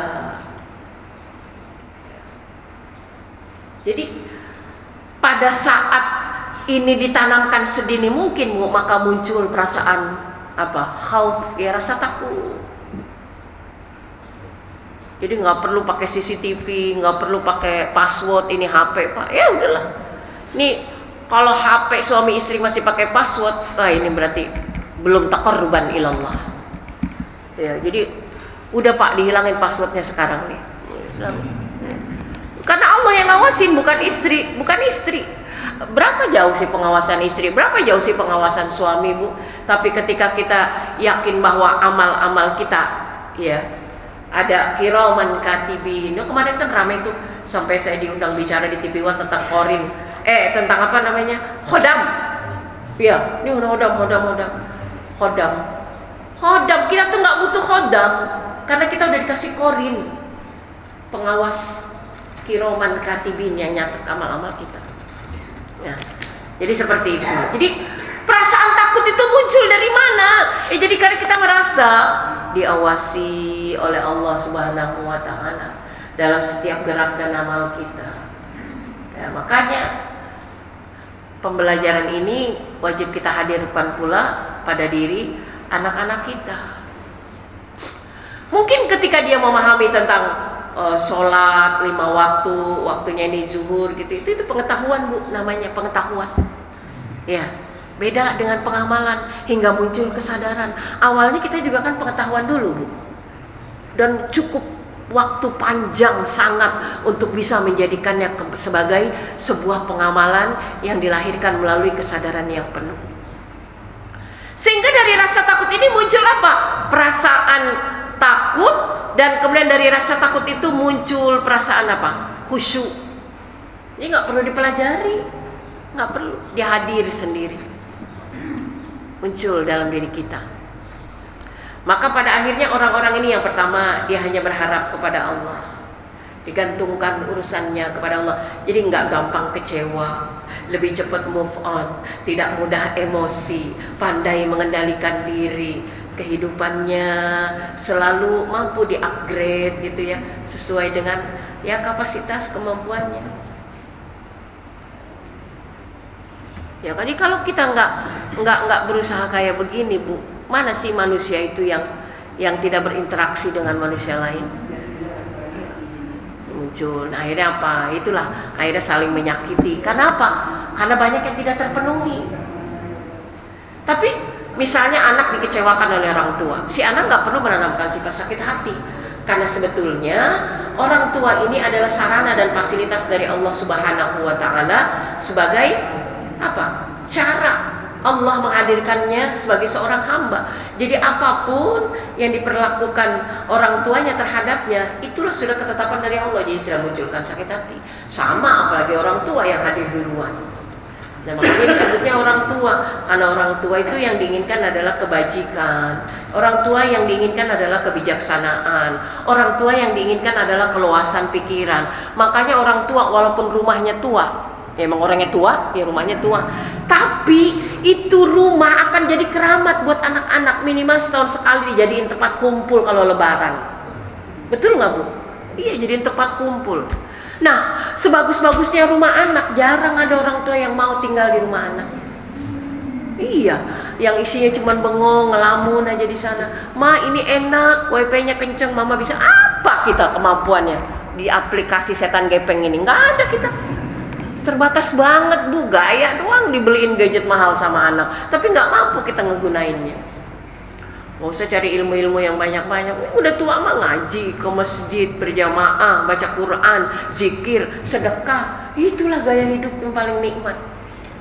Iya, udah ketemu ketentraman di sana.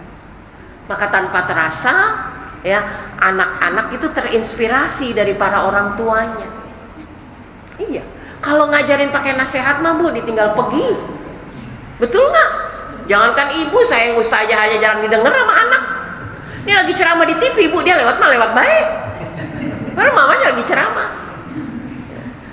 Makanya ini jadi kita punya metode yang berbeda gitu ya, supaya masuk. Wallahu a'lam bishawab Bu. Saya udah lama nih ngomong ya. Jadi mudah-mudahan ya enggak ngajarin sih Bu, saya juga lagi belajar tuh ya. Lagi belajar mentafakuri dan mentadaburi. Iya kan? Itu gunanya. Jadi setiap pergantian tahun, miladiyah maupun hijriyah, itu semua itu adalah ketetapan dari Allah. Bukan haram bertahun barunya, euforianya itu yang mesti diwaspadai. Tapi ketika kita tafakur, tadabur di setiap refleksi pergantian hijriyah dan miladiyah, itu sama. Karena silih bergantinya pergantian tahun itu dari bulan dan matahari. Hijriyah adalah pergantian berdasarkan perputaran bulan, miladiyah adalah berdasarkan perputaran matahari.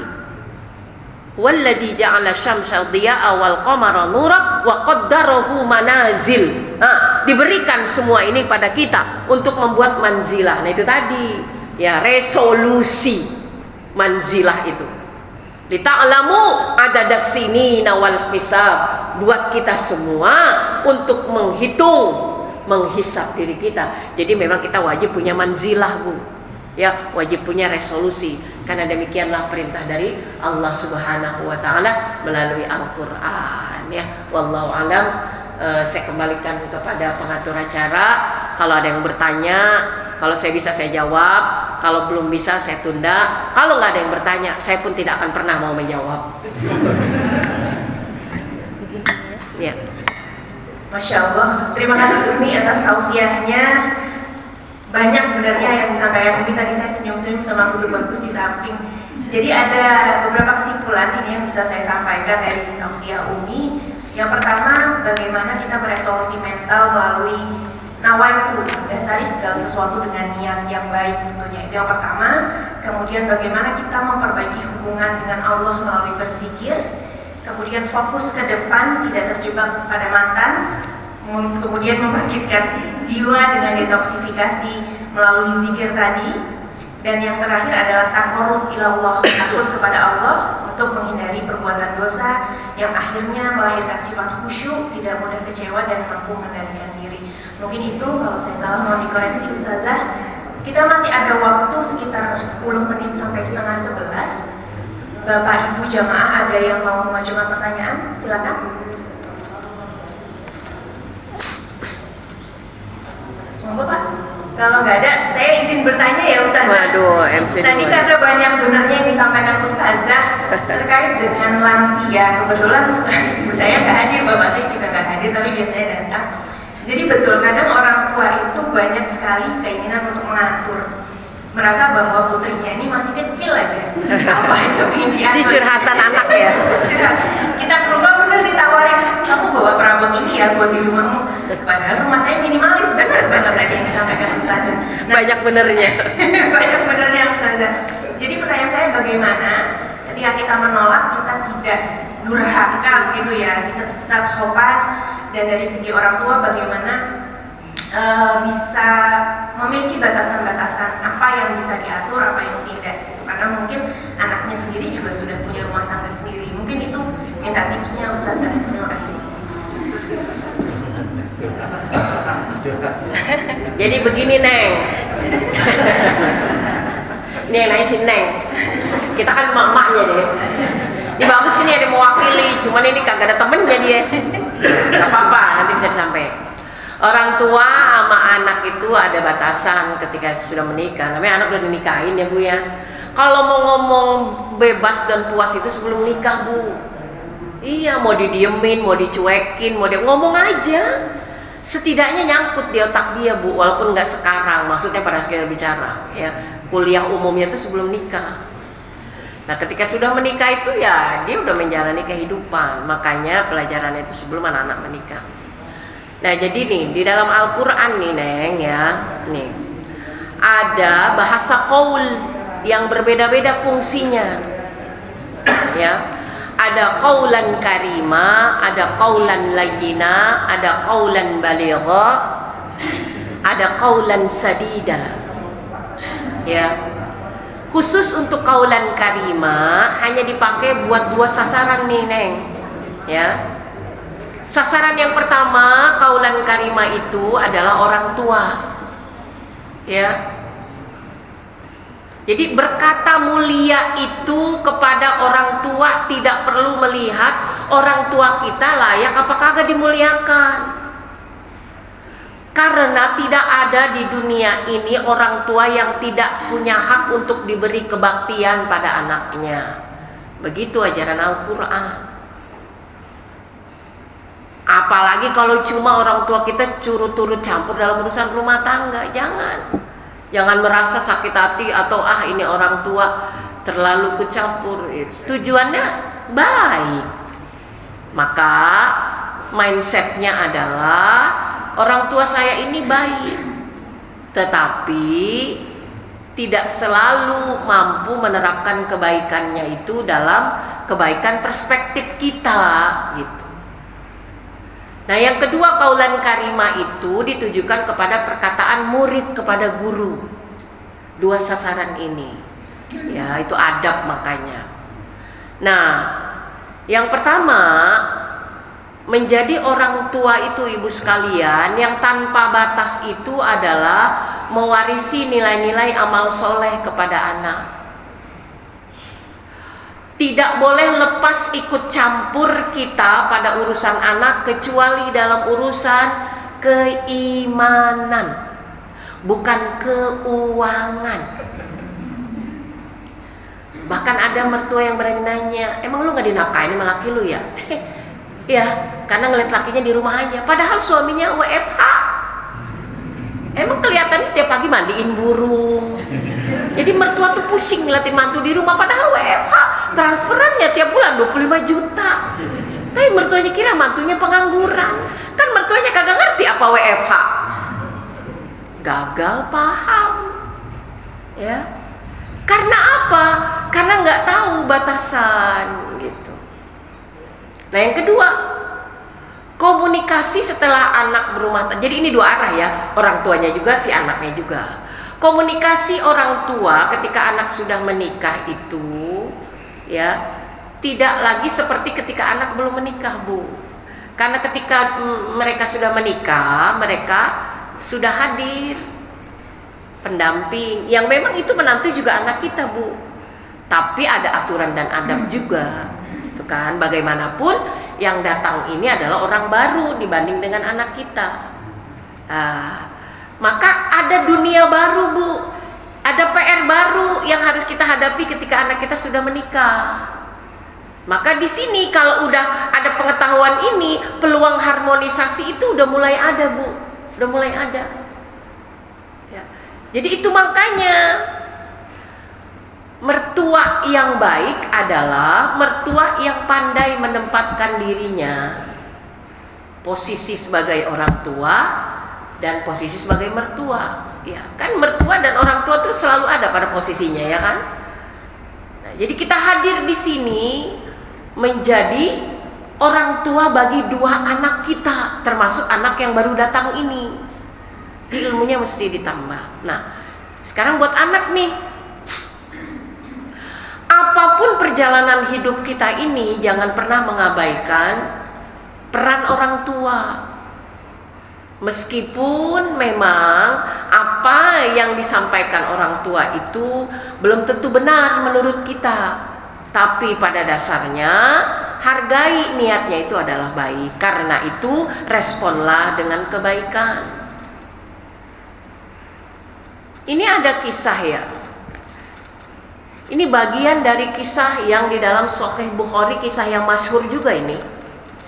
Ya. Seorang laki-laki ahli ibadah yang saking dia memang penggemar ibadah sunnah dan wajib, itu sampai memisahkan diri, dia punya balkon khusus lah buat dia ibadah, misah dari rumah orang tuanya. Dia bujang. Dia bujangan, nah dia ini ahli ibadah. Karena dia punya kobong, bahasa pesantren itu kobong ya. Dia punya kobong sendiri. Suatu hari ibunya manggil. Nah, nama pemuda ini adalah Zuraiz. Nanti buka di Sahih Bukhari. Ini ada nih, pemuda soleh. Dipanggil sama ibunya, Zuraiz, dia nggak nyaut karena ternyata memang dia lagi sholat. Ibunya manggil lagi, Zuraiz. Ya, kali ini Bu, oktavnya rada naik, Bu. Ya. Dari matobi'i naik ke mat wajib mutasil, Bu. Zuraiz, saya kan naik tuh ya. Ibu-ibu tuh kalau mulai kesel kan kayak gitu. Sampai 3 kali nggak nyaut, akhirnya kan kesel. Ini anak tinggal deketan sama orang tua, tapi dipanggil nggak nyaut. Nah ini perkaranya nanti ya, natijahnya adalah kesimpulannya ini anak miss antara orang tua sama anak. Nah akhirnya apa? Kesel ibunya, ibu jadi ngomong gini, ya Zuraiz, kau tidak dengar panggilan ibumu, kau abaikan, bukan tidak dengar, kau abaikan panggilan ibumu. Maka ibunya melontarkan kata-kata, saking keselnya ibu, aku berkata ya Zuraiz, kau tidak akan mati sebelum dipermalukan para perempuan jalan. Nah itu Bu, tuh makanya nggak boleh banget dah ibu mah kayak gitu ya. Nggak boleh banget dah. Walaupun bapak-bapak juga, tapi memang riwayatnya di sini ibu lagi. Karena tadi kan hari ibu, ya. Jadi mohon maaf, bapaknya agak dikesampingkan. Jadi yang faktor kedua juga karena bapak-bapak mah sering terima bersih ya. Jadi kita terima kotor. Nah, walhasil ibu sekalian yang dirahmati Allah, selang beberapa waktu kemudian ada kasus perempuan jalan hamil. Karena namanya perempuan jalanan ya, hamil ya, sampai ya akhirnya kehamilannya itu tersiar di penduduk gitu. Ditanya oleh pejabat setempat karena bikin rusuh akibat kehamilannya, ya, menimbulkan fitnah, zina segala macam. Siapa laki-laki yang menghamilimu dan siapa bapak anak ini? Si perempuan itu menjawab bahwa yang menyebabkan dia hamil adalah laki-laki ahli ibadah yang tinggal di kobong itu. Nah, karena mendengar informasi seperti itu, sang khalifah dan para pejabat dan juga warga, ya, emosi kan, ya kan, kampung kotor Bu kalau ada yang berzina, ya, akhirnya apa? Dibakarlah kobongnya. Nah, ini pas banget Juraijnya lagi nggak ada di kobong karena lagi ngambil air buat isi perbekalan dia.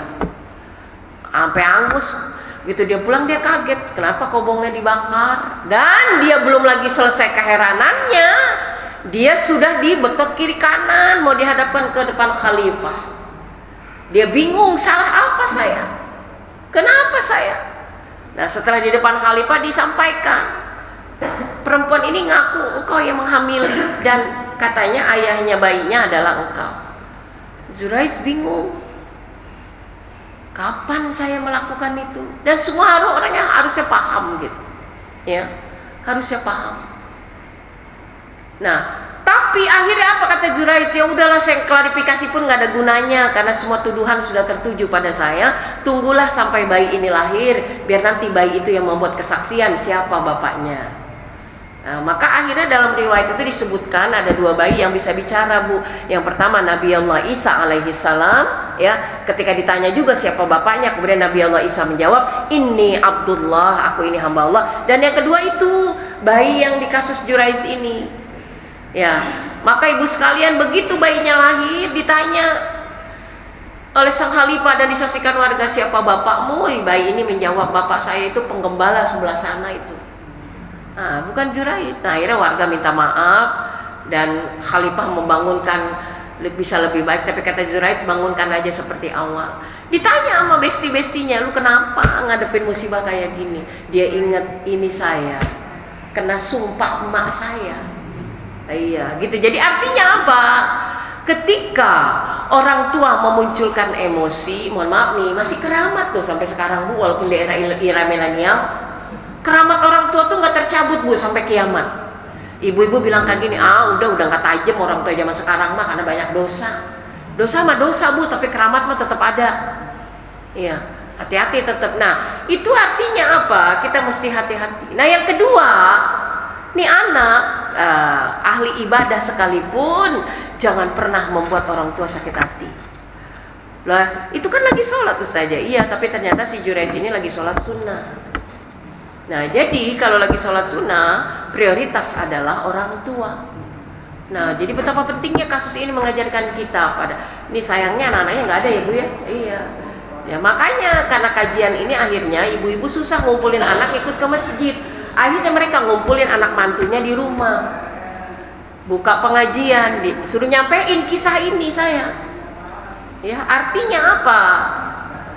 Sesakit hatinya seorang anak pada orang tua, tidak akan bisa memutus keramat orang tua pada anak. Jadi, kalaupun misalnya dirimu merasa tidak nyaman dengan perlakuan orang seperti itu, bicara baik. Kenapa? Jangankan orang tua tidak sepaham dengan kita, beda keyakinan dengan kita aja, beliau tetap berhak mendapat perlakuan yang ma'ruf, ya. Dalam urusan dunia tetap diperlakukan secara ma'ruf, kecuali dalam perkara keimanan. Ya kalau nyoba-nyoba soal makmu maunya lukisan digeser ke sini sementara kamu menurutnya di sini, udah aja turutin dulu, nanti pas dia pulang geser lagi. Gitu aja kalau saya mah nggak mau ribut sama orang tua, ya. Karena nggak boleh ngebantah orang tua. Makanya saya mah berdebat yang paling KO itu sama orang tua. Kalau suami bisa saya bantah, kalau orang tua habis saya. Loh, berarti ngebantah suami juga durhaka. Artinya kalau sama suami kita masih bisa berdebat, ya kan? Tapi sama orang tua udah nggak bisa, kapasitasnya udah selesai kita. Kita di sini ini bukan kapasitasnya mendebat mereka. Itu kalau disadari sama anak-anak. Nih saya punya anak dua nih beda. Kalau yang laki nggak ngerti dia mau temen mau orang tua. Tapi yang perempuan dia tahu batasan, kalau udah begini selesai. Padahal dia ahli debat di kampus, tapi sama orang tua jadi pendiam, dia kalau dibantah gitu nggak mau. Jadi saya juga jadi mikir, jangan-jangan saya malah yang jadi orang tua keblinger. Anak saya pinter kok jadi pendiam begini. Akhirnya saya rubah, Bu.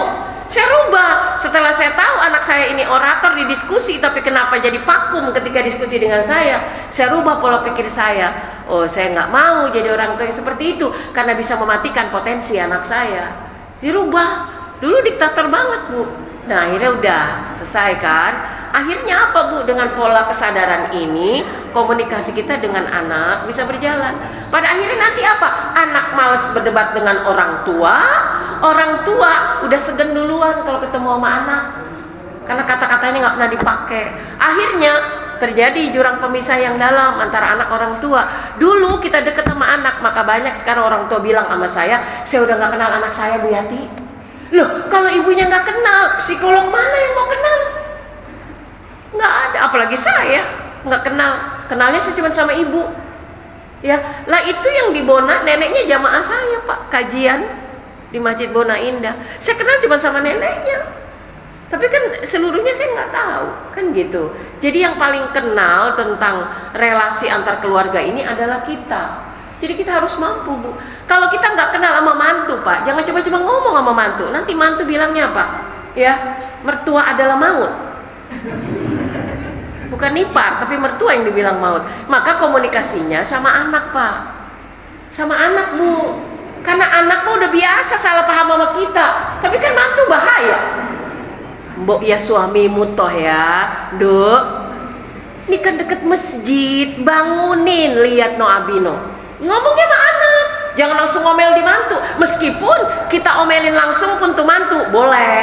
Tapi kan mantu sekarang sama mantu dulu beda, Bu. Mantu sekarang mah baper, mantu dulu mah dablem. Bener nggak, Pak?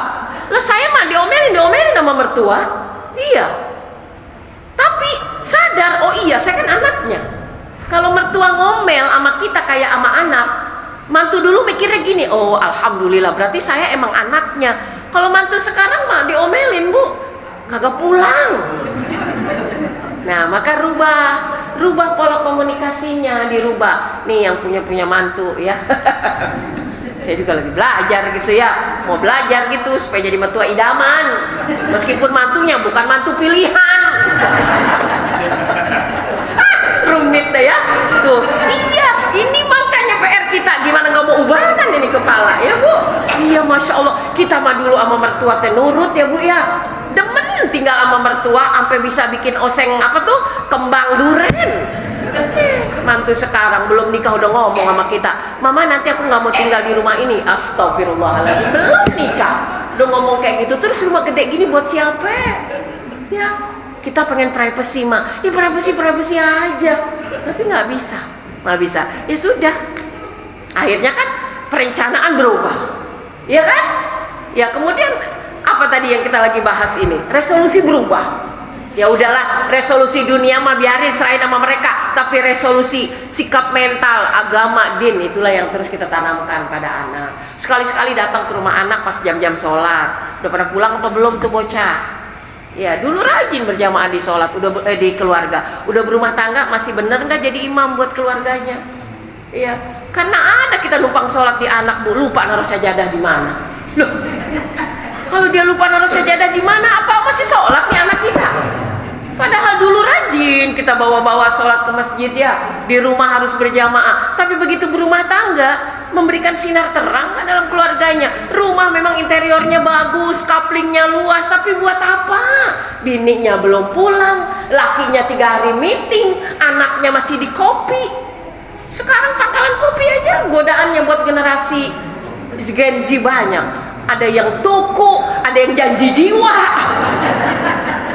Zaman kita mah kagak ada, Pak. Yang namanya ngopi itu warteg kalau nggak pulang ke rumah. Sekarang mah Masya Allah. Jadi mau mikir itu, ya Allah, ya Rob, saya mau setiap jalan tuh mikirin ya. Jadi doanya begini ya, ya Allah jadikan saya orang tua yang bisa punya warisan mahal buat anak-anak. Iman dan takwa, biarin dah kalau urusan rumah mah dia pada ngurus sendiri dah. Mau bagaimana kek, biar kata rumah kita yang beliin, Bu, udah jangan ikut campur udah. Ya, biarin dia yang ngurus. Itu mah dunia. Tapi ketika mereka mulai lalai dengan berjamaahnya, kita boleh Bu campur, marah juga sama menantu ya. Ini karena urusannya pertanggungjawaban sampai yaumil akhir nanti. Gitu Neng, ya.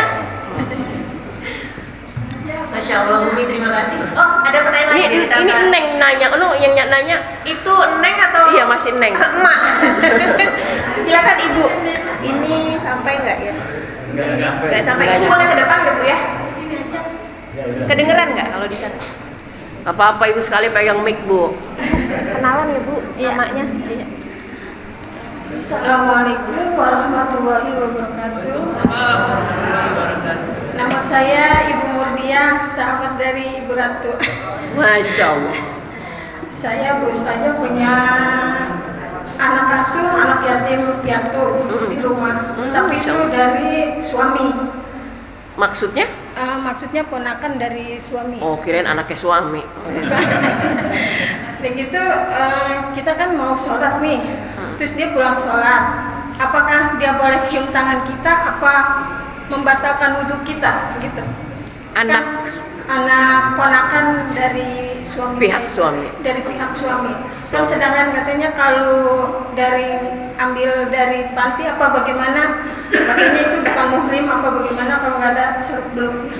Gitu. Ya. Ya, terima kasih. Assalamualaikum warahmatullahi wabarakatuh. Waalaikumsalam warahmatullahi wabarakatuh. Jika dia sudah balik, ya Ibu, ya sudah masuk usia balik, maka Ibu harus hati-hati kalau punya anak sambung, punya anak asuh, punya anak yang diayomi di rumah. Memang sudah seperti anak kandung Bu, tapi tetap ada batasan ya. Itu ada dalil tentang mahram ya. Mahram itu artinya yang haram-haram dinikahi ya. Ada mahram yang mu'abbad ya, mahram selamanya. Yang ada mahram itu sementara saja ya. Mana yang mahram mu'abbad ya? Mahram mu'abbad itu ya mahram ya karena pertalian darah, yang juga mahram karena pernikahan. Itu mahram mu'abbad. Mahram mu'abbad, mahram karena pernikahan itu ya seperti apa? Ibu tiri ya, ibu sambung, itu selamanya tetap menjadi mahram buat anak suaminya, walaupun si ibu ini sudah tidak jadi istri bapaknya, misalnya bapaknya sudah meninggal, tapi itu mu'abbad selamanya karena kedudukan ibu sambung, ibu tiri sama dengan ibu kandung. Begitupun dengan anak perempuan dari si istri suami ya. Misalnya ada ada istri menikah paket bawa anak gadis ya kan, maka ini si anak perempuannya mahram mu'abbad buat si bapak, walaupun itu bukan anak dia, tapi karena dia sudah mengawini ibunya, yaitu mahram mu'abbad ya. Hanya saja walaupun mahram mu'abbad, si bapak ini tidak bisa mewalikan anak perempuannya ketika nanti menikah ya, maka bapak ini menyerahkan perwaliannya kepada kantor urusan agama untuk menjadi wali hakim gitu. Nah, terkait dengan ibu tuh begitu ya, karena walaupun ini sudah anak kandung, ibu anaknya mau cium tangan, kasih pakai hijabnya mukena ya, atau tangan ibu dibalut pakai apalah kerudung, akalin aja begitu Bu, supaya tidak mengulangi takjimnya anak pada orang tua. Karena anak-anak kalau mau salim kita alasan punya wudhu macam, nanti dia males lagi Bu cium tangan, karena setiap mau cium tangan ditepis mulu sama emaknya gitu kan, maka diakalin. Saya pernah Bu pengen banget nyium itu ulama yang memang saya sangat kagumi itu. Ibu kenal Pak Asin Sakok? Iya, itu guru kami tuh Bu ya dalam ilmu qiraah. Saya sampai ngomong sama beliau, saya kan manggilnya Walid, saya pengen nyium tangan Walid sebelum saya khatam ini gitu ya. Wah, dia nggak mau, tapi akhirnya bilang Walid pakai sorban deh Walid gitu ya. Nggak apa-apa dihijabin pakai sorban, akhirnya dikabulin Bu. Sorbannya jangan tebal-tebal Walid, yang tipis biar saya bisa nyentuhin. Nah itu Bu nggak apa-apa ya. Jadi sebagai lambang ketakziman, termasuk ibu seperti itu ya. Jadi sama bapaknya bisa cium tangan, sama ibu juga bisa cium tangan. Akalin aja Bu ya, akalin supaya rasa takzimnya ada. Tapi di luar wudu, di luar sholat nggak apa-apa. Tadi sentuh ya, ada batasan. Wallahu a'lam bishawab. Itu ya Bu, insyaallah dipakai. Oh iya. Baik. Masih ada lagi pertanyaan Bapak Ibu? Ya, cukuplah ya, udah siang. Sudah siang. Baik, mohon perkenan Umi untuk menutup dengan doa. Setelah itu nanti supaya nggak terlalu bolak-balik, ibu-ibu, bapak-bapak berkenan ke sini untuk foto bersama ya setelah doa. Terima kasih Umi, sekali lagi mohon perkenan untuk berdoa sebagai penutup acara hari ini. Terima kasih. Ya. Ibu-ibu, bapak-bapak, saya mohon maaf, bapak-bapak nggak nanya. Saya yakin bapak-bapak nggak bakalan nanya, Bu. Ya, kalau ada kita bapak-bapak mah milih diem. Sebetulnya banyak yang mau ditanyakan, tapi demikianlah bapak-bapak, Bu. Dia yang bertanya, dia yang menemukan jawabannya sendiri. Ya Allah, damainya tuh ngaji sama bapak-bapak gitu ya, Bu ya. Jadi diamnya bapak-bapak tuh bukan nggak punya masalah, Bu. Jadi sebetulnya dia sedang mencari ruang untuk menjadi mencari solusi atas masalah yang ada. Emang kayak kita, Bu, iya, di medsos curhat, pengajian curhat, tukang sayur curhat. Tapi enggak ya, mudah-mudahan. Ibu sekalian, alhamdulillah ini udah lama juga ngaji ya, Bu ya. Dari pagi sampai siang begini.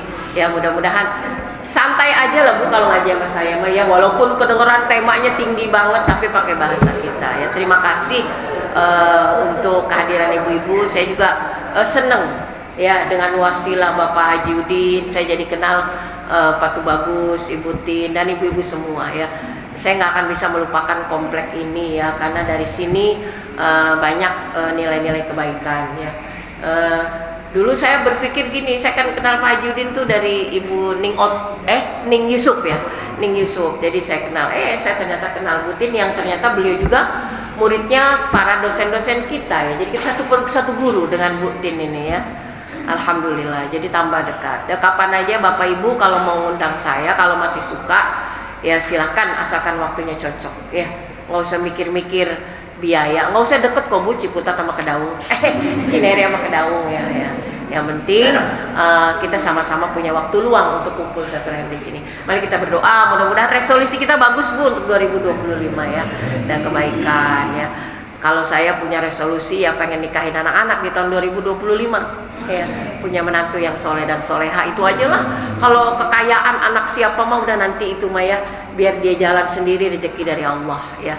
Dan mudah-mudahan saya doain ibu-ibu juga begitu, anak menantunya jadi menantu yang soleh dan soleha, cucu-cucunya pun demikian. Mari kita berdoa semoga Allah mengampuni dosa-dosa dan kehilapan kita sebagai orang tua, dan menjadikan kita orang tua yang tahu diri ya, orang tua yang waras ya, sampai nanti ketika kita menghadap Allah Subhanahu wa taala, kita bisa bertanggung jawab atas anak-anak kita. Bismillahirrahmanirrahim. Hamdulillahirabbil alamin. Hamdan na'imin, hamdan syakirin, hamdan yuwafi ni'amahu wa yukafi mazidah. Rabbana lakal hamdu lakas syukru kama yanbaghi li jalali wajhikal karim wa li'azimi sultanik. Ya Hayyu ya Qayyum bi rahmatika astaghis. La ilaha illa anta subhanaka inni kuntu minadh dhalimin. La ilaha illallah wahdahu la syarikalah, lahul mulku wa lahul hamdu yuhyi wa yumit wa huwa ala kulli syai'in qadir. Bismillahilladzi la yadurru ma'asmihi syai'un fil ardi wa la fis sama' wa huwas samiul alim. Bismillahi tawakkaltu 'ala Allah, la haula wa la quwata illa billahil aliyil azim. Allahumma ftah lana abwabal khair, abwabal barakah, abwabal rizki, abwabal sihah, abwabal quwwah, abwabal salamah wa abwabal jannah. Allahumma anzilna munzalan mubarakan wa anta khairul munzilin. Allahumma tawil umurana fi ta'atillah wa sahih ajsadana wa nawwir qulubana wa sabbit imanana wa ahsin a'malana wa wasi' arzaqana wa ilal khairi qaribna fid dini wa dunya wal akhirah. Allahumma barik lana fi Rajab wa Sya'ban wa ballighna Ramadan wa hassil maqasidana. Allahumma la tada' lana dhanban illa ghafartah wa la hamman illa farajtah wa la dainan illa qadaitah wa la maridan illa safaitah. Rabbana hab lana min azwajina wa dhurriyyatina qurrata a'yunin waj'alna lil muttaqina imama. Rabbana atina fid dunya hasanah wa fil akhirati hasanah wa qina adzabannar. Subhana rabbika rabbil izzati amma yasifun wa salamun alal mursalin walhamdulillahi rabbil alamin. Amin ya Allah. Maafkan Bu atas kata-kata yang kurang sopan ya Pak. Insyaallah mudah-mudahan yang buruk bisa ditinggalin, yang baik bisa diambil. Tinggalin aja di sini, nanti Pak Marbot dikumpulin.